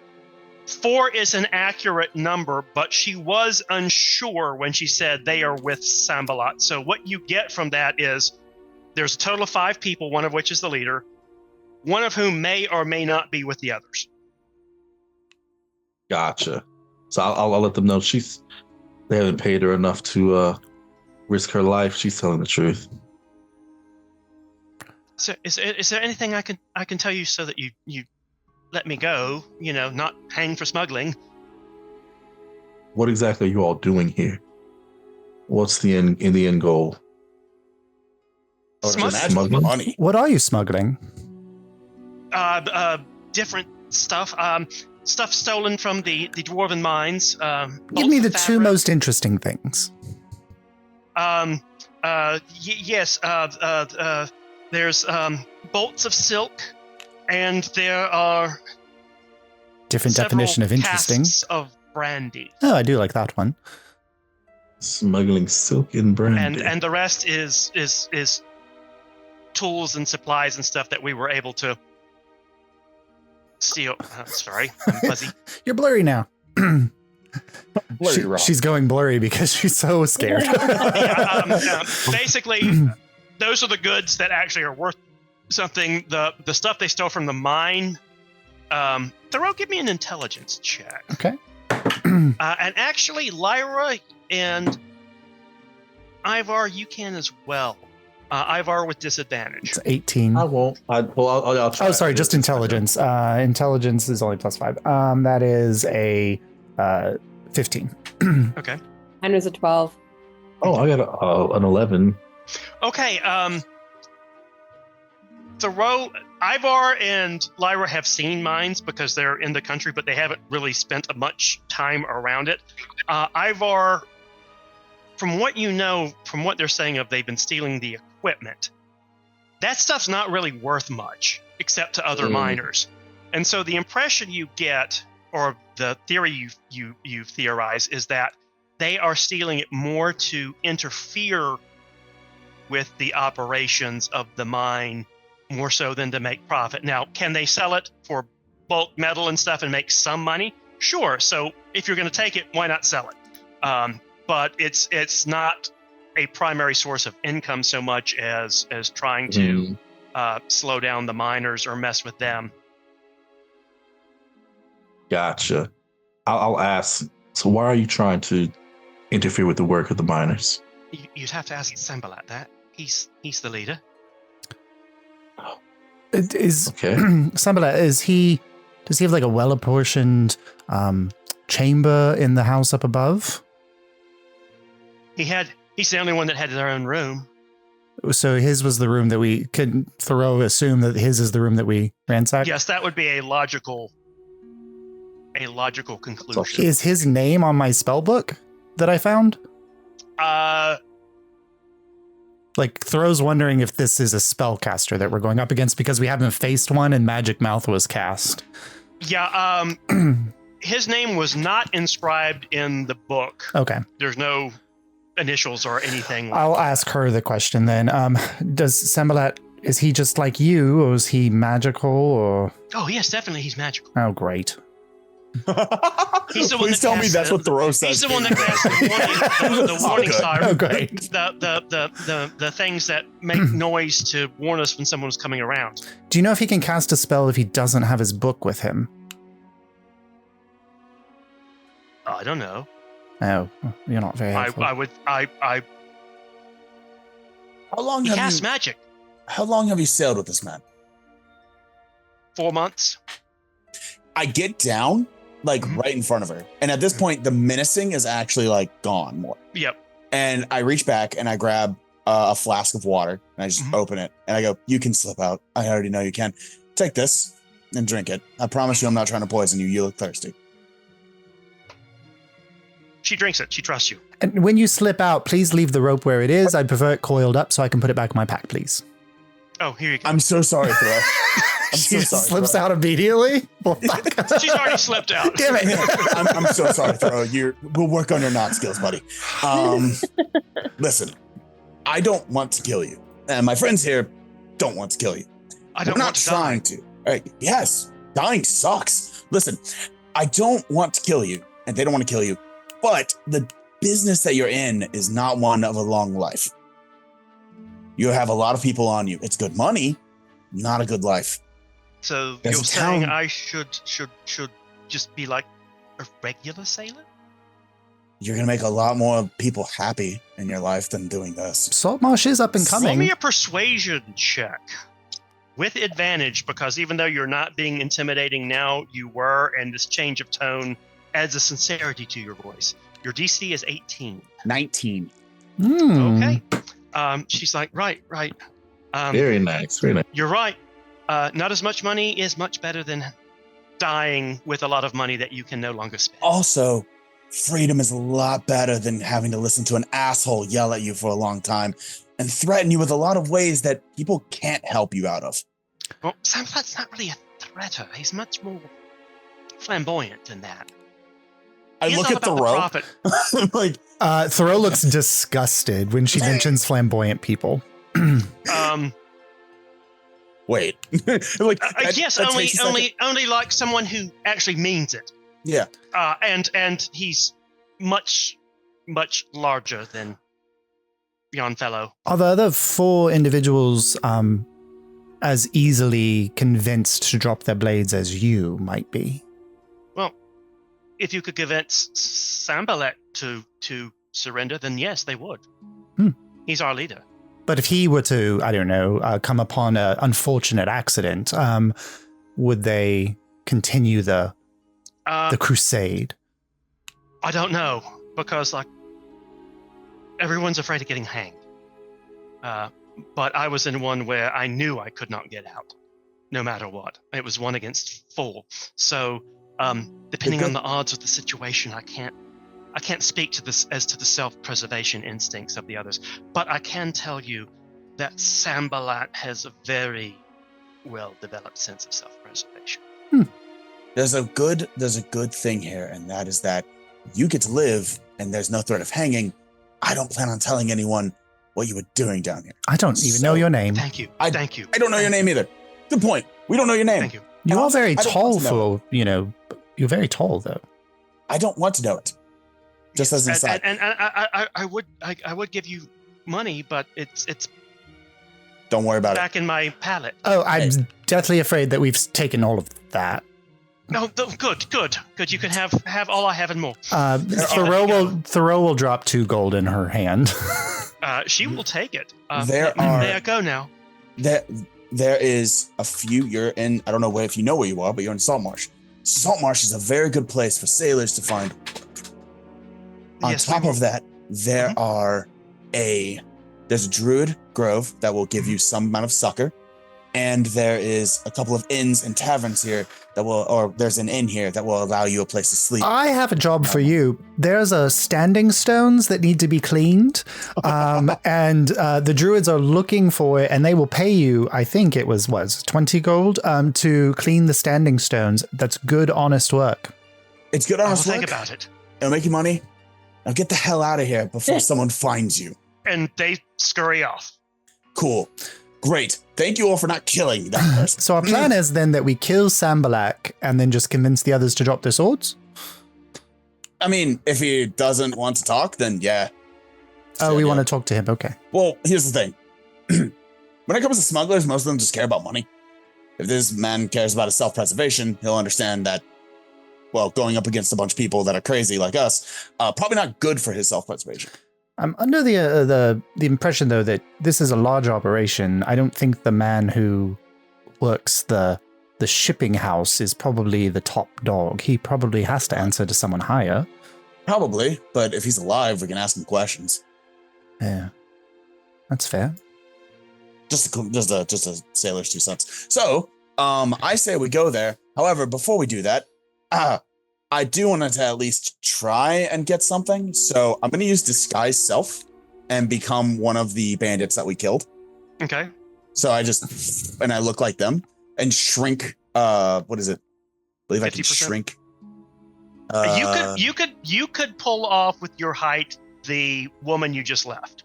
Oh no, it has to be a male. My voice does not change. So it has to be 3 feet shorter or taller. So I make myself about the height of the shorter man. Okay. You could probably get within that.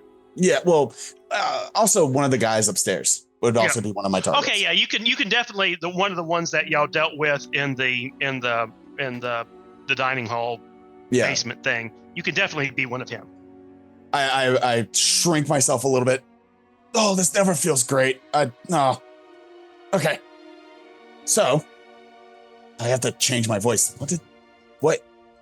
Hello. How does the rope? Hello. Are you trying to mimic me? Hello. Do I sound enough like Thoreau? No. Fuck. Everybody roll me a perception. Perception. Natural 20. 27. Okay, about this time that this is going on, where y'all are, 24. Because you've moved forward a little bit, is the cavern kind of goes off to the right. And so it goes to basically another Y. And you see a dark figure scurry from the right-hand pathway into the left-hand pathway. No, I think they saw us. Fine. Just start walking that way. And it was a large shadow. With a 20, I will tell you it's a hobgoblin. Oh, no. Can I send a message to the figure telepathically? Oh, okay. They're out of range. You caught them. They were moving fast. Okay. Ivar, just as a reminder, you get bonuses against certain giant classes on damage. Hobgoblins are one of them. So basically, you get bonus damage to your level with every hit that you do. Plus Please 3. do not hit me. I will fucking explode. You technically do not count as a giant class. Oh, okay. Thank God. But if this attack were to happen, if you end up fighting, you will get that bonus. Oh, sick. Okay, so this person has obviously seen / overheard you guys, and has run into the direct room that's in the direction that the female smuggler was pointing.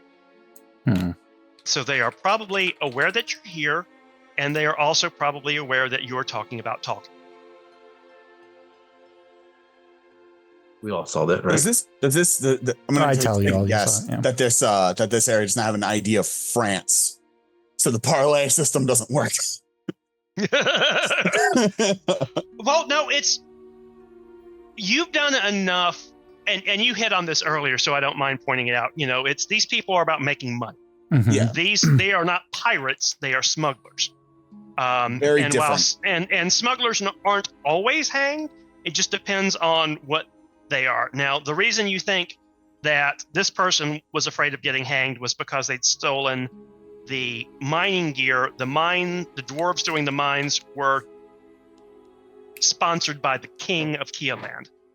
So the idea is that because it's basically royal equipment versus just stealing some from random mine. So there is some potential for self-preservation to be appealed to. Right. And also smugglers, if you pay enough, you can get them to do anything. Fair. They're businessmen. I kind of look at everyone else and say, just walk. Let's not run anywhere. Let's not move. Let's not make any hasty choices. Let's just move. I have a question for you, Sarek. Are sailors a superstitious lot? Yes. Very. Lyra, horribly very. Why do you think I have 7 fucking things around my neck? Lyra, do you have access to is it the Druidcraft spell? Yes, I do. Could we move into the space stealthily and between the two of us create what feels like a true haunting for this haunted house? I think that sounds like a wonderful idea. Okay. So Thoreau and Lyra stealthily moving forward in the direction the hobgoblin went. All right. Roll me a stealth check. Ooh, that's good. Ooh. What's my stealth? 18. 16. Okay. Natural 1. That was cocked. You kind of come around the corner and you can see that where he dashed actually in a very short distance opens up into a big cavern, and there are torches all around the side. This thing is well lit. So you kind of come around the corner and almost like suddenly you've been in the dark and now here's a bright light source. And in there, roll me perception checks. Okay. 16. 14. Okay. You see basically it's a storage area and there are a lot of boxes, but you can see that some of them have been moved out and there are figures crouching behind them. There's a hand cart that has been pulled out kind of in the middle, and then there's stacks of what you assume are the bolts of silk against the side. So basically there's a barricade and these people are behind it. And you see a hobgoblin. You also see a Goliath who is...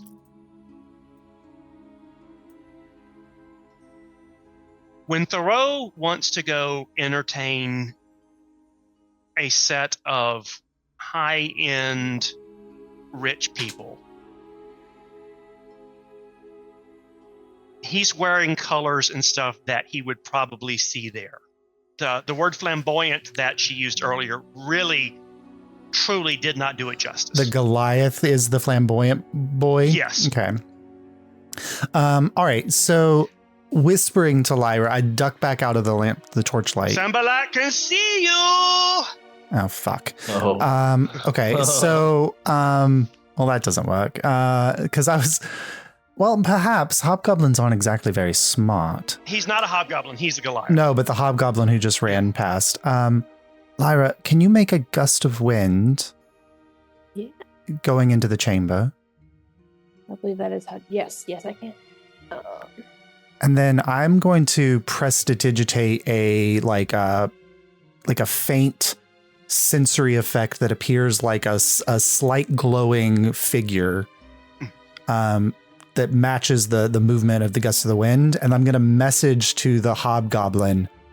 You cannot see him. Oh, I can't. I thought he was right in front of us, like he had run. No, he ran into this room and sprinted and jumped over the boxes and has told Sambalat that, hey, there's this, we heard the attack. They're almost here. Then you showed up. Never mind, Lyra. I don't think it's going to work. No. Not to force action on the players, but he would have had enough time to go, they're right there. They didn't kill so-and-so. So what do you do? We go back to Sarek and Ivar. Well, that didn't work out, guys. What happened? I message into Sarek's head. Well, I was going to, and I use prestidigitation to modify my voice. And you just hear this reverbing echo. Well, I was going to do this and scare them away. What the hell? Was that him? No, that was me. Was that the guy? That was me. What? Never mind. That doesn't sound like you at all. That can't be you. Magic. That can't be you. Anyway, let's go figure this out. I could entangle them again. They seem to be all hunkered behind that one cart. As long as we leave a path for us, so for Sarek to get around. I dropped the disguise self. If they possibly saw us already, there's no reason to do it. All right. Well, that plan unfortunately went out the window. Okay, so Okay. y'all, do y'all go single file? Do you just kind of come in and fill the space so that it's the hero walking abreast kind of thing? Thoreau will stay back out of sight of the chamber until it is his, until an advantageous moment for him to step into it, leaving space for Sarek, Lyra to go in to cast and Sarek to take action. All right. I'll go on ahead. So he has the space to duck back out after he does things. Okay. So Sarek, you take lead. Ivar and Lyra, do you go with him or do you hang back? Oh yeah, absolutely. I'll Okay. go with. But when we step into the space, can I immediately look for a place where I can sort of position myself for cover? All the cover is in the other half, so the only cover you could take would be if you ran up and ducked down on the other side of a box of someone who is already ducked down. So you could take a little bit of cover, but they'd be able to reach you with pretty easily. You see a total of 5 people in here, 3 humans, the hobgoblin, and the aforementioned flamboyantly dressed Goliath. Do Goliaths count as giant kin as well? I'm going to say no. Okay. Close, but not quite. All right, and so y'all come in and Sembalat sees you are here. Let us talk. You were not kidding whenever you said that he was flamboyant. Okay. All right. That is not flamboyant.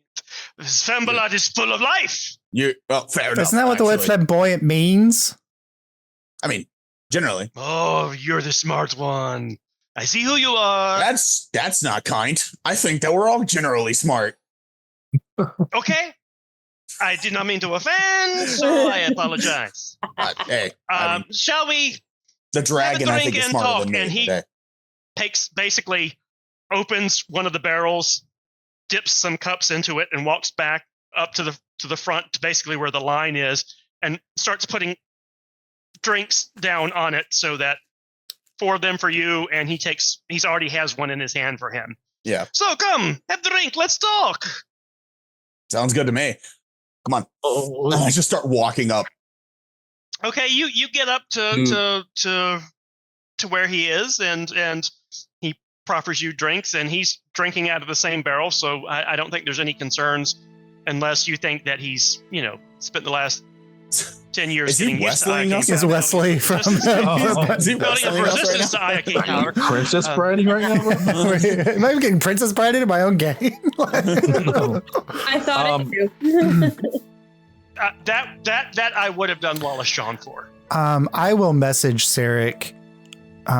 Drink lightly. I don't exactly plan on.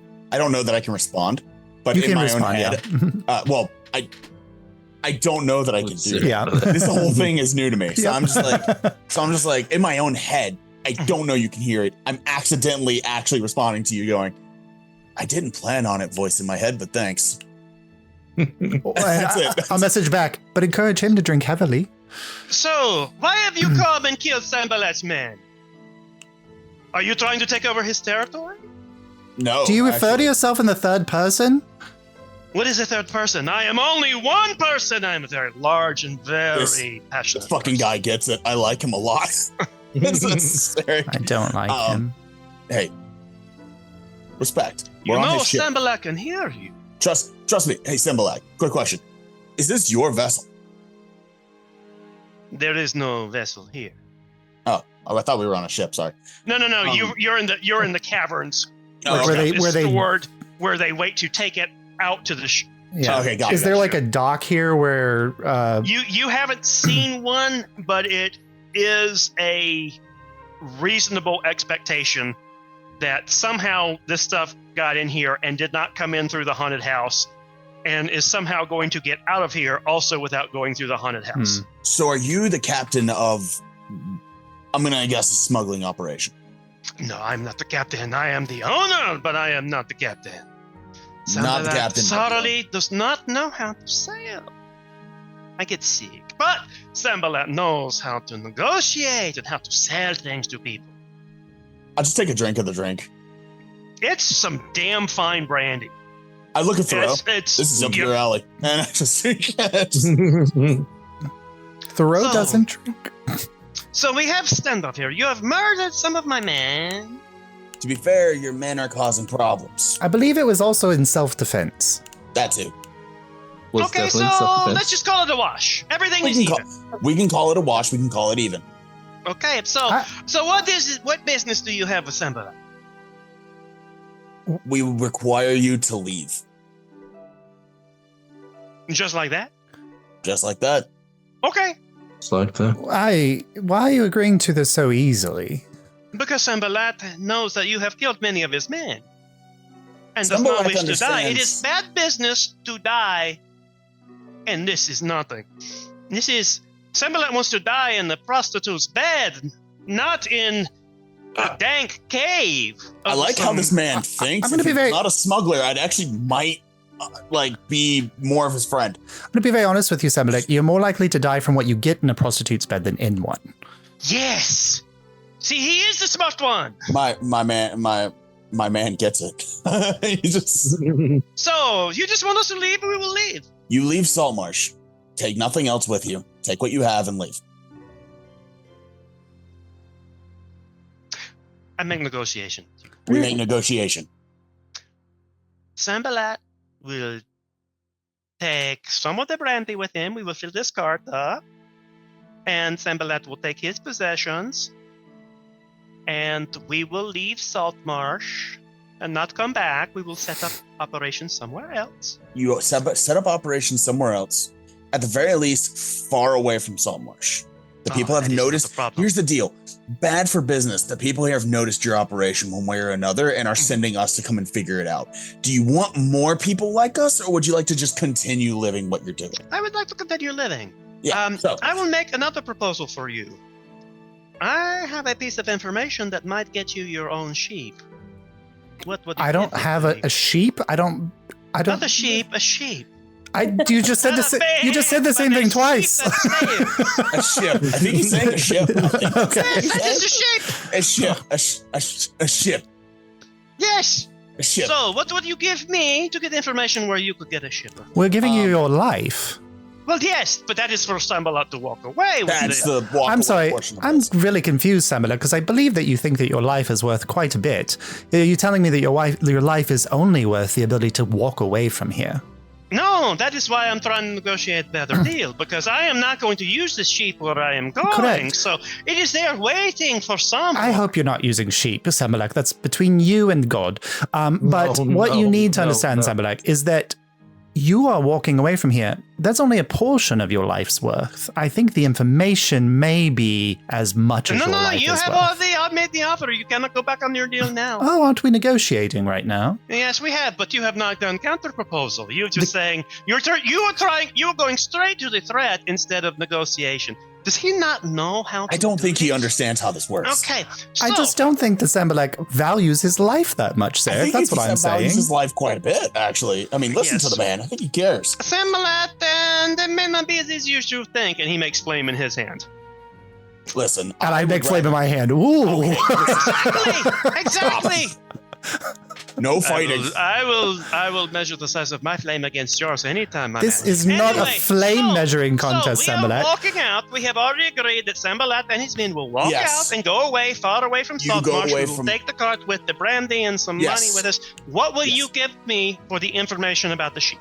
I take off. I take out of my bag 50 gold and place it down. Oh, How much were you really Sorry. making out of this entire operation? Really? A backwater town like Saltmarsh? Come on. Okay, I will give you the sheep for this. There is one other piece of information which is very valuable as to How valuable are we Ooh. talking here? who Sambalat was dealing with in the town. Symbolak, What- listen. I what will want to that be worth? negotiate with you. I want to negotiate with you. I will have moved behind Sarek so that Sambalek can't see me, and I will cast Detect Thoughts. Okay, and surface thoughts, they get a chance to... No, surface thoughts are straight. It's if I decide to dig deeper that he gets a save. Okay.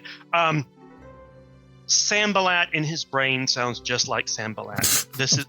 He is not putting on an act. He is literally this flamboyant. And he is negotiating in good faith because he's going to take the 50 and give you the ship.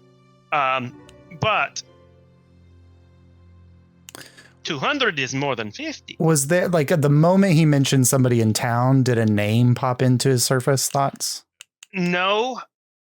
But you kind of get a shadowy image. Roll me an insight check. Ugh, that's not good. What is my insight? Oh, DC plus, 18. Oh, I won't. I didn't hit that. It's 13. Okay. It's some kind of shadowy figure, so he is thinking of someone specific in Saltmarsh. Okay. But he either doesn't know them well, or is just because he's being cagey and negotiating. That's how he is. Okay. Do you want to try and delve deep? No, I'm gonna leave the spell going because it's concentration for 1 minute, and I may dig deeper depending on how Sarek goes, but I don't want to alert Sambalek to the fact that I'm diving into his brains. Okay. In good faith, I will give you the sheep now. Okay, that works. There is a sheep that comes and picks up the goods here and takes them far away. Mm-hmm. That is what I said, Sheep. sheep. Sheep, yes. There is a lantern that was in my room that you take it up to the top room in the corner and you flash it out over the sea, and there's a piece of paper that says the code that you are to use. The sheep will flash you, you flash them back, then they flash you again, and then you take the boat that is down by the water out to them with the goods on it to give to them. So if you were to go out on the boat and take it with you, and you have flashed the right signal, you can get on the boat. Right, but all of you, this isn't giving us over the boat. Oh, you want to? So not only do we have to kill everybody on the ship in order to You don't get have to the kill ship. everyone on the ship. We are not killing ourselves here. It's just a matter of negotiation. I'm not For sure. example, you can say that you have taken over the business from Sambala, That's fair. and the sheep is now yours to do with as you wish. And Usually a there is document maybe would go. 50-50 chance that the captain may or may not go well at that. But if you take care of the captain, the regular crew, they just want to sail and make money and drink and whore. So you don't have to kill everyone. That is, what are you, murder hobos? I don't know what that is, but listen. I want this information that you're talking about. You said 200. Yes. However, I offer you a game. Ooh, what is the game? I lay down, I place my deck of cards on the table. Mhm. We play 21. Or arm wrestle. How strong do you think you really are? Let us split 20. We One play hand? 21. One hand. Okay. And the way we are going to do this, Cody, is we're going to roll percentile dice. You got it. Whoever rolls higher wins the hand. You got it.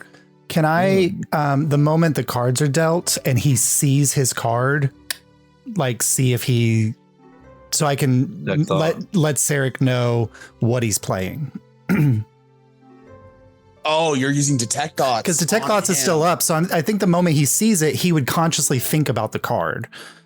I'm gonna play this because I'm gonna say that the hand he's basically gonna go, instead of the face down, face up, it's face down. First card face up, second card face up, so that you can each see what each other has. You got it. Yeah. So this is this is again a completely pure, not skill based. It is a pure luck based draw. Right. So that is where you're going to roll percentile. Yeah, you got it. I was thinking the same thing as you, Josh. I was like, maybe we can do something here, but hey, Pure luck is fine too. Oh! I'm going to guess. Okay, so I got an 82. Okay, I'm going to show you what Sambalat rolls. You got it. It's blurry. Oh, it's still. He got it. blurry. Look, he got a 10. He got a 0, 0, and a 1. That's a 1%. He flips like 2 10s and takes a hit, trying to get a 21. Oh my god. And, I He mean, went for the ace? What a dumbass. yes. He's flamboyant. You I gotta risk give him big, that. you fail big. So you give me the 200. No, we agreed. No, we agreed. It was a game. So I do not have a name for you, but what I can tell you, This is deal that- keeps getting worse. you wanted to play a game for 21, and it was only 200 gold. The thing is, the person who is the brains of the operation and who is doing all the smuggling and wanting to mess with the mine is someone on the council. Council. And you can roll me an intelligence check, or you can take a stab at this on your own, but there is something that you can infer from this. Can you give us a description? 22. Oh, Jesus Christ. 22. Okay. Yeah. Of the people on the council, it's one of 3 people, because It's not the miner- dwarf. It's not the dwarf, because she has the mines. She wants this to succeed. And the guy sitting next to her, who is the captain of the guard, who also served in the military, it is clearly not him. So there are only 3 people left. There's the old woman who has the fishing fleet. There's the really rich guy who throws the party, who also owns a merchant fleet. And then there's the really young guy who also owns a merchant fleet. So what benefit would merchants have to disrupt the mine operations? That's a good question. Now, you can understand why one of the merchants would want to smuggle. So the question is, for you is, okay, has someone hired them to mess with the mines, or is that something that they are doing on their own? That's an unknown question. The smuggling bit makes perfect sense. So it could be that, hey, this is a successful smuggler. I want them to do this thing for me. Mhm. Did you get this brandy from your proprietor? This is no. This was on a ship that was sailing there, that was carrying some other goods that we wanted. The brandy was just a bonus. So you're not just smugglers, you're pirates. No, we negotiated for the Oh. cargo. I have a question. The mining equipment, was that part of your job, or is that also a bonus? Someone picks it up and delivers it here, then I transfer it to the other ship. So I am not the one stealing the mine equipment, but I am the middleman moving it on. I imagine that's why he'd live. He would rather live than try to die for this whole operation. And the ship is wonderful. She is a bark. She is 75 feet long, 2 sails, very large cargo hold, with some hidden spaces where you can put things where no one wants to find them.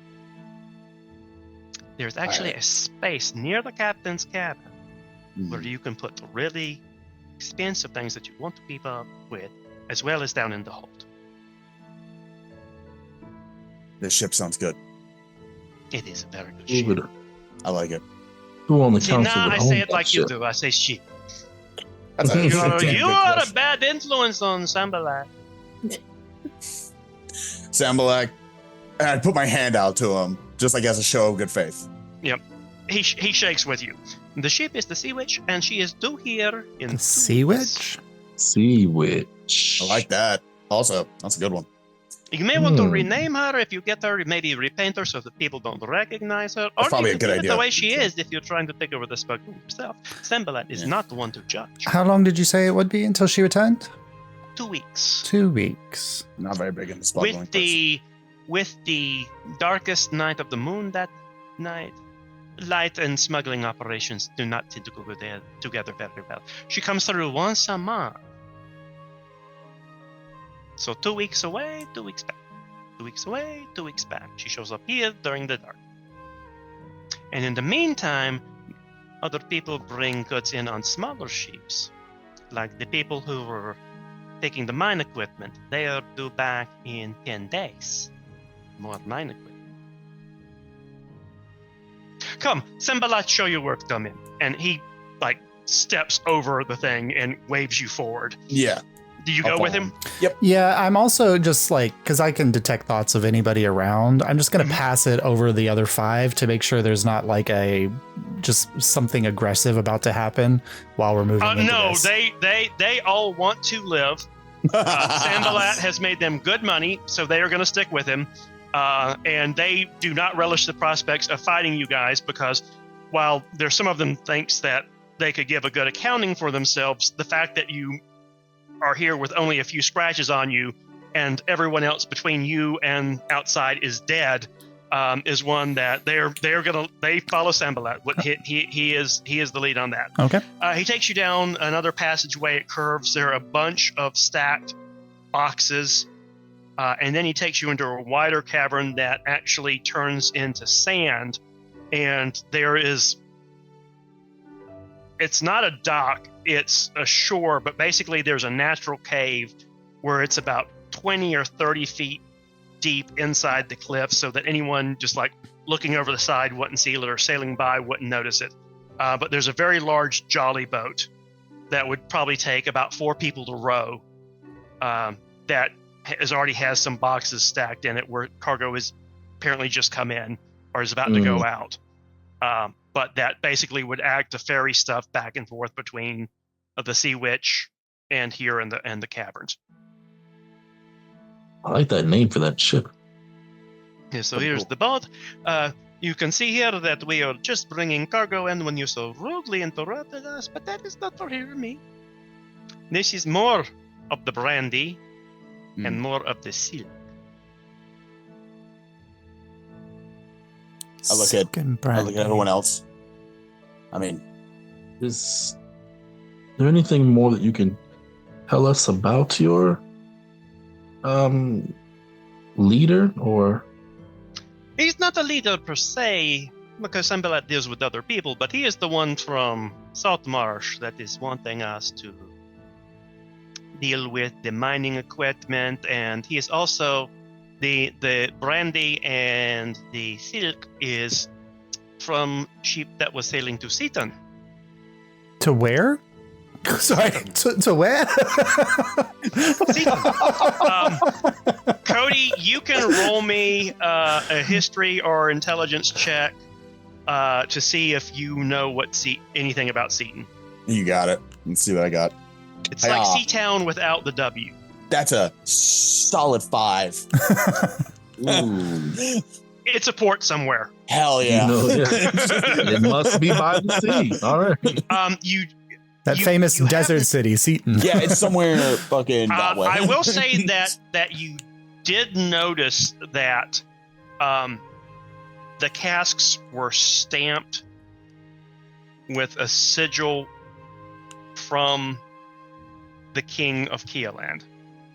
Got it. Okay. So the brandy and the silk is probably not from the mine. You're pretty darn sure, but is a different thing. So whoever is doing this is wanting to mess with what the king is trying to do in the region. Got it. I do point that out. I tap on the barrel around where the stamp would be so that the other 3 can... I'm basically non-verbally telling you what I just figured out, essentially. Okay. Interesting. So, putting the clues together, you have somebody on the council who wants to cause trouble with the king's plans. There are the sea princes in the area who are the smugglers and the independent merchants who do not want the crown moving into this area and taxation and all that stuff happening. So there is somebody on the council within 3 people that is not only does not want this to happen, but is taking proactive measures to sabotage it. Who has connections to Seaton? Seaton, you will have to ask about that in town. Do we know? Do more. Seaton is a place, though. It is a port. So So did know that. we were given the job by the council. Mm-hmm. Was it one member of the council in particular, or was it? Okay. No, it was presented as a council thing to do with that. And you're smart enough to think that whoever is doing this probably did not want you messing around with this, and was hoping that you would just go, "Oh, the place is haunted," or "Oh, we killed whatever ghost was there," and left it at that. Were there? I mean, like thinking back to the council, I was asleep. Were there any council members who were reluctant for us to take this position? No. Okay. What do you mean you were asleep? I was asleep during the council meeting. No one. Thinking back, no one remembers it because y'all had perceptions that weren't Nope. insanely high. Nope. And you don't know the players well enough to be able to read subtle signs. So it would take you doing something like reading minds again to potentially figure it out, or doing some digging. So we are going to wrap up here with this section of the Secrets of Saltmarsh, because it's also, we are running out of time. I have given you information to set up if we come back to do a second, like I'm hoping, a second one shot. I have set the scales for that. Is okay. Who's behind this? What is the purpose of this? So there's a bigger RP mystery within the confines of some actual action things to happen. Hell yeah, I'm in. But yeah, there is more at play here than seemed on the surface. You close out. You let Sambalat go. You honor your deal. He lets you know that there is another magic mouth upstairs, and that they are going to free another one of their crew who they tied up and left as a decoy. He is canceling his unseen servant, who he sent up there to make noises and throw things at people. So instead of having bones thrown at you, you would have had silverware thrown at you, kind of like the blue. So basically, they were playing up the it's haunted to keep people from coming up and investigating too closely. Mm-hmm. And the hope was that you would do that. The unseen servant would come. They have 1 hit point, that you would do something to banish him. You would succeed. This guy's like, "Oh, okay, that was just the one creature. It captured me. Okay, this place is clean now. We can go." Or if the thing managed to frighten you off before you got that far, and if you were pokey like the other adventurer who didn't buy that, he would then stab you in the back at an opportune time. Ooh. Say, like going down into the basement. Here, I'll lead, stand behind me. Because 1E backstab rules are different than 5E rules, and they're much nastier if you can pull one off. No clan survives first contact with the enemy. Right. So basically, whatever y'all want to tell the council, the haunted house has been cleared of haunting. Whether you want to tell them that it was a base for smuggling or not is up to you. Any of us very good liars. I don't think we should show our hand as far as that goes. I can lie sometimes pretty well. Tell them that it's not haunted anymore. Yep, there was, because he was with the plan for the unseen servant is basically there was an invisible creature that was causing commotion. It was mostly harmless, but you killed it anyway. There's also the problem that one of the council members knows and will probably be quite aware that the smuggling operation has been disrupted. Not necessarily. Sambalat would have given you He's so fun to play. Would have given you That is basically great. that the council member was the one working through the ship captain and stuff, so he never really dealt with Sambalat directly. Mm. So until the ship comes in and they discover that Sambalat is no longer there. So we basically You're have the 2 clear. weeks for whatever our story is. Right. Okay. Yeah, so you have time to either fess up and say, yes, we've ruined it. There's a ship coming in where we think we should take it. You could go, yes, we just cleared the haunted house. We're just going to hang out here for a while we're waiting for a ship that will take us back to school to come in. And you make plans to go take over the sailing ship or not, or whatever y'all want to do. So basically, there's 2 weeks for things to happen before the next thing happens. Mm-hmm. And what we would do when we come back, we will jump forward in time. I will let y'all make a couple of rolls to determine information that you may have gathered in the meantime, depending on what you're trying to find out and how you're trying to do it. For example, there will be a performance check to see how well Thoreau did at the party that he declared he was going to be playing at with Sarek. That will depend on many things. Yep. So there will be things like that, and also it's opportunities for you guys to network. I'm sure Sarek, being a sailor, would find out about all the bars in town, and potentially visit those to see allies, enemies, neutrals. and gather Basically more at information. that point, he's just like, yeah, he's just enjoying being in a port town and just catching up on what is going on. He's basically just smoozing.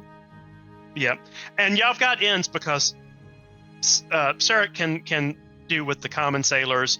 Thoreau can play with the high and mighty. Lyra has ends with the druid and the farmers. And Ivar's What kind happens with the druid? He was not particularly pleased with my enthusiasm. No, but he's going to respect another druid more than he respects anybody else. That's So fair.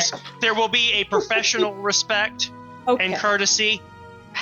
Which is not to say that he will be courteous or respectful, but he is more likely to be impressed by you than some fancy merchant. I'm just gonna druid craft him a flower crown every day until he likes me. It's what's gonna happen here. Okay, and Ivar, you Solid can play strategy. multiple ends because you have connections with the natural world. You do have some martial training, so like the town guard you could interface with. You are someone who used to,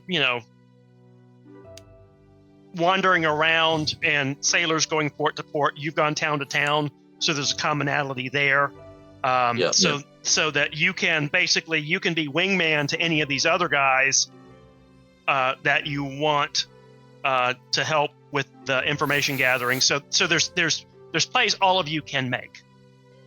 Sounds solid. And I assume that we would try to do a little spy action on the three that we've sort of whittled it down, like over these 2 weeks, kind of scoping out, maybe tell them a bit. Yeah, and with you being, with you having dark vision, you'd be a good skulker to be able to be night action. You'd be a good one for that too. Yeah. So yeah. And I would probably join him because invisibility would help me a lot on that. So Yeah. for sure. So basically, y'all have a lot of different ways to find information from different people, different sources. Like I said, we'll do some rolls for that. I'll give you things so you can piece together before we actually get into the, okay, now it's the morning. What are you going to do? So basically, y'all will be able to, in character, do planning session as you've gathered all this information. And then so it'll be 2 weeks of downtime, basically, where we're also doing those tasks. Yeah, and there will be some level jumps. Making Sweet. potions. And then, and I will have recorded as many of the spells as I can record in that 2 week time into my spell book. You can record all of them. Oh, okay. It's just the cost, but I have lots of paper. I stuffed all the paper, like I sacrificed everything else in my pack to save the paper. So Yeah. We'll need to do a roll to see how much of the Philosopher's Stone you get, whether you have a chance to comprehend the whole thing, Mhm. or you're still working I'd love to through do it. that too. Yeah. But yeah, there we are. Yay. Nice. Combination of role playing and encounters. I'm so much I like it. happier that y'all decided to talk rather than make the last one a fight because, like I said, Sambalat, he's not described like that at all in the module. He is a human mage smuggler, but I thought it would be much more fun Yeah. to give him some It also personality. really works out for him that we didn't fight because I have his spell book, so he would only have access to cantrips. No. Unless he has an arcane focus. No, because I think Ooh. that you have to have your spell book in order to cast spells. Yes, Well, but he could have scrolls. Oh, that's true. Yeah. And he also had a wand of paralyzation, which is also Ugh, in the module, but that's I not gave good. to him. Ooh. And it's ray of paralyzation from 1E, not the. It's one of the updated spells, so it's you are paralyzed for 3d4 rounds, no saving throws, other than the initial saving throw. That's horrible. Yeah. But the wand only had 3 charges left in it, so he couldn't have taken all of you out. But it could have gotten ugly very quickly if he took a couple of you down. But you did clean out all of his people before then, and the fact that you negotiated with his person and let them go. Oh yeah. I did roll a stealth for the person because they were going to sneak up and ambush you with an attack, but you started talking, and so I had them. They stayed hidden until they heard enough of going, hey, this could end reasonably without a ton of bloodshed, because even if they'd won, they would have lost some people, more people. They would have had to fill in for it, and as also that because you were sent by the town council, if the other guy was sent by the town council, if 2 parties in a row end up disappearing, there's much more likely to be Oh a shit! real So investigation. I actually hit on a thread then whenever I said that. Hey, guess what? Like they've obviously noticed something's up. We're here. Do you want this to keep happening? Exactly, Like, and okay. that did help the persuasion. Cool. And the fact that you speak smuggler. Yeah, it was really funny too because I was sitting here going like I tried at the start to talk to them. I ate a shot, went invisible, and was like, hey, I'm gonna try to intimidate you so we don't have to fight you. And then he was like, nope, I'm more scared of my boss than you. And I'm like, okay. No. It's- Like I said, smugglers, pirates would have been a different story. Yeah. Like I said, there is a difference between smuggling and piracy. Oh yeah. If the only reason they would have hung these smugglers was other than potentially Sambalat was because it was stealing the mine equipment. Yeah. So smuggling is a fine time-honored tradition in this neck of the woods. So It's just don't smuggle things from here. Like go smuggle other stuff. Just don't steal things from here. Just do other stuff. Right. So it's they had the bad taste to smuggle things they shouldn't have. Yeah, exactly. Versus, if they were smuggling food to farmers, no one would have given a rat's ass. No. But so fun. So yeah, and it is a bag of holding. I will. And Ronnie has the luck stone. Like I said, because you didn't fight/kill Sambalat, you did not get his wand of petrification. That's fine. Or a Ooh, couple of the that other would've been things that he carried. But you did get his spell book, and you did get the other spell book. So y'all pretty much. There were a total of 6 of the rings of loyalty because there were 6 skeletons. You only found 1 of them. But yeah, it was basically you stay loyal to me. You are bound to me, so I can. Can I do an ahead. investigation roll for after Sambalak leaves? Any additional treasures or things that we may have found? The stuff you have found, you would have had time to go through it. So it is the bolts of fabric are worth 50 gold each, and there are a total of 14 of silk. I don't think we can sell However, that. it does have the imperial stamp. Yeah. So depending on who or where you try to sell it, it may or may not be a good thing. I think this is what we bring back, and like if we're going to tell them that we broke a smuggling ring and be like, hey, look what we did. Yeah, and there were 16 barrels of brandy, one of which was opened, and therefore needs to be drunk before it goes bad. Yes. I just cap that and carry it. Thoreau will fill a flask that you haven't seen him drink out of today. Okay. And Lyra, you have, and Ivar, with that roll of Lyra's for alchemy components, you would have gotten the same ones from her. So Courtney, if you could send that to Ronnie, so that if y'all decide to cook something, y'all can play with each other.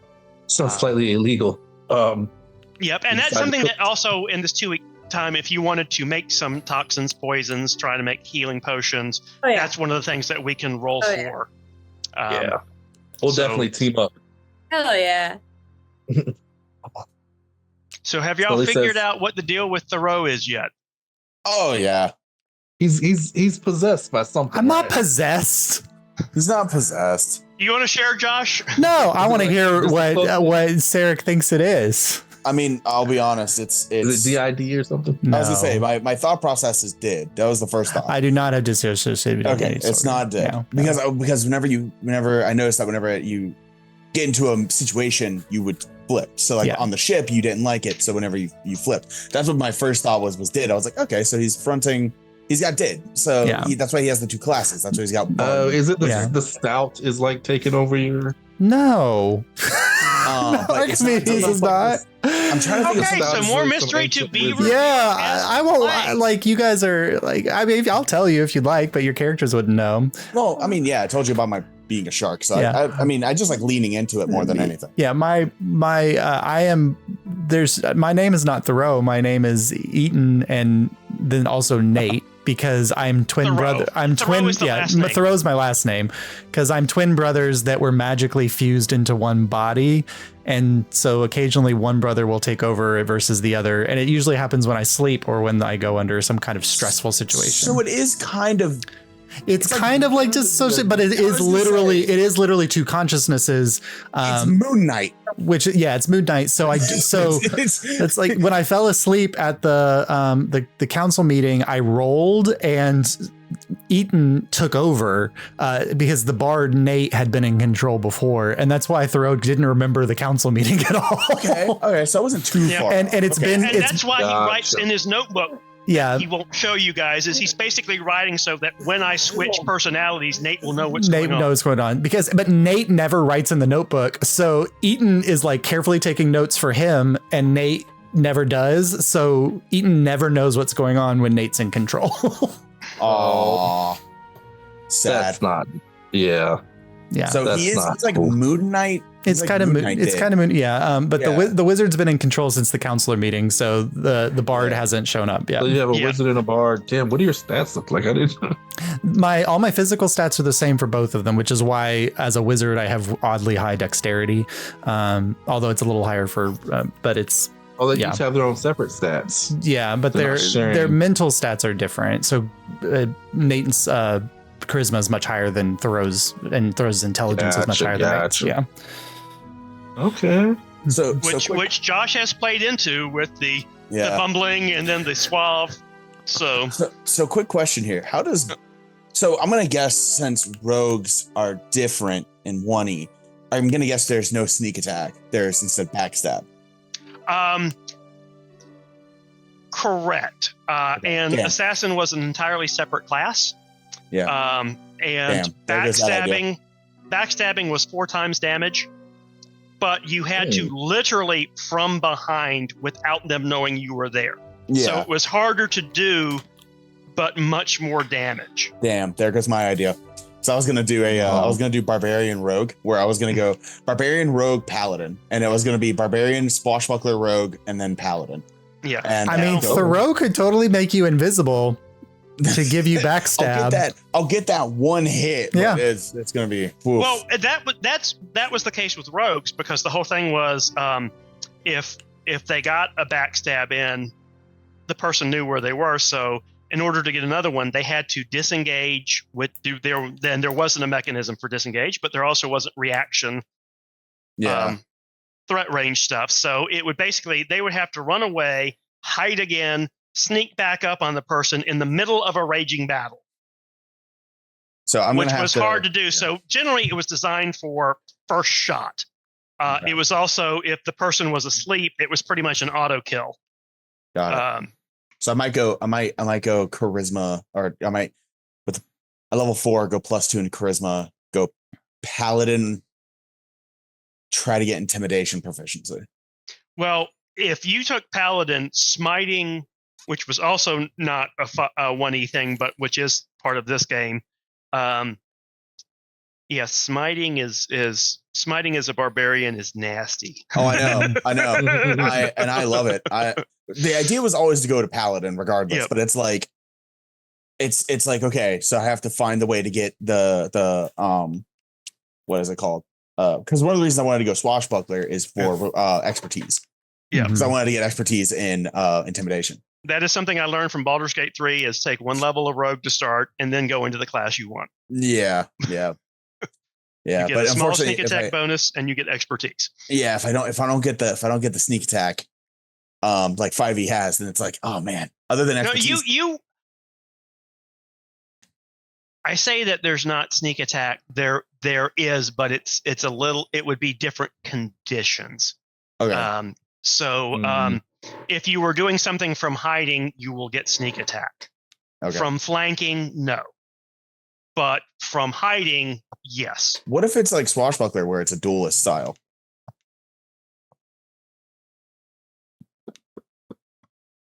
They need to not be paying attention for you to get sneak attack, because if I'm fighting two people, even if I'm facing one of them, I know the other one is behind me trying to stab me.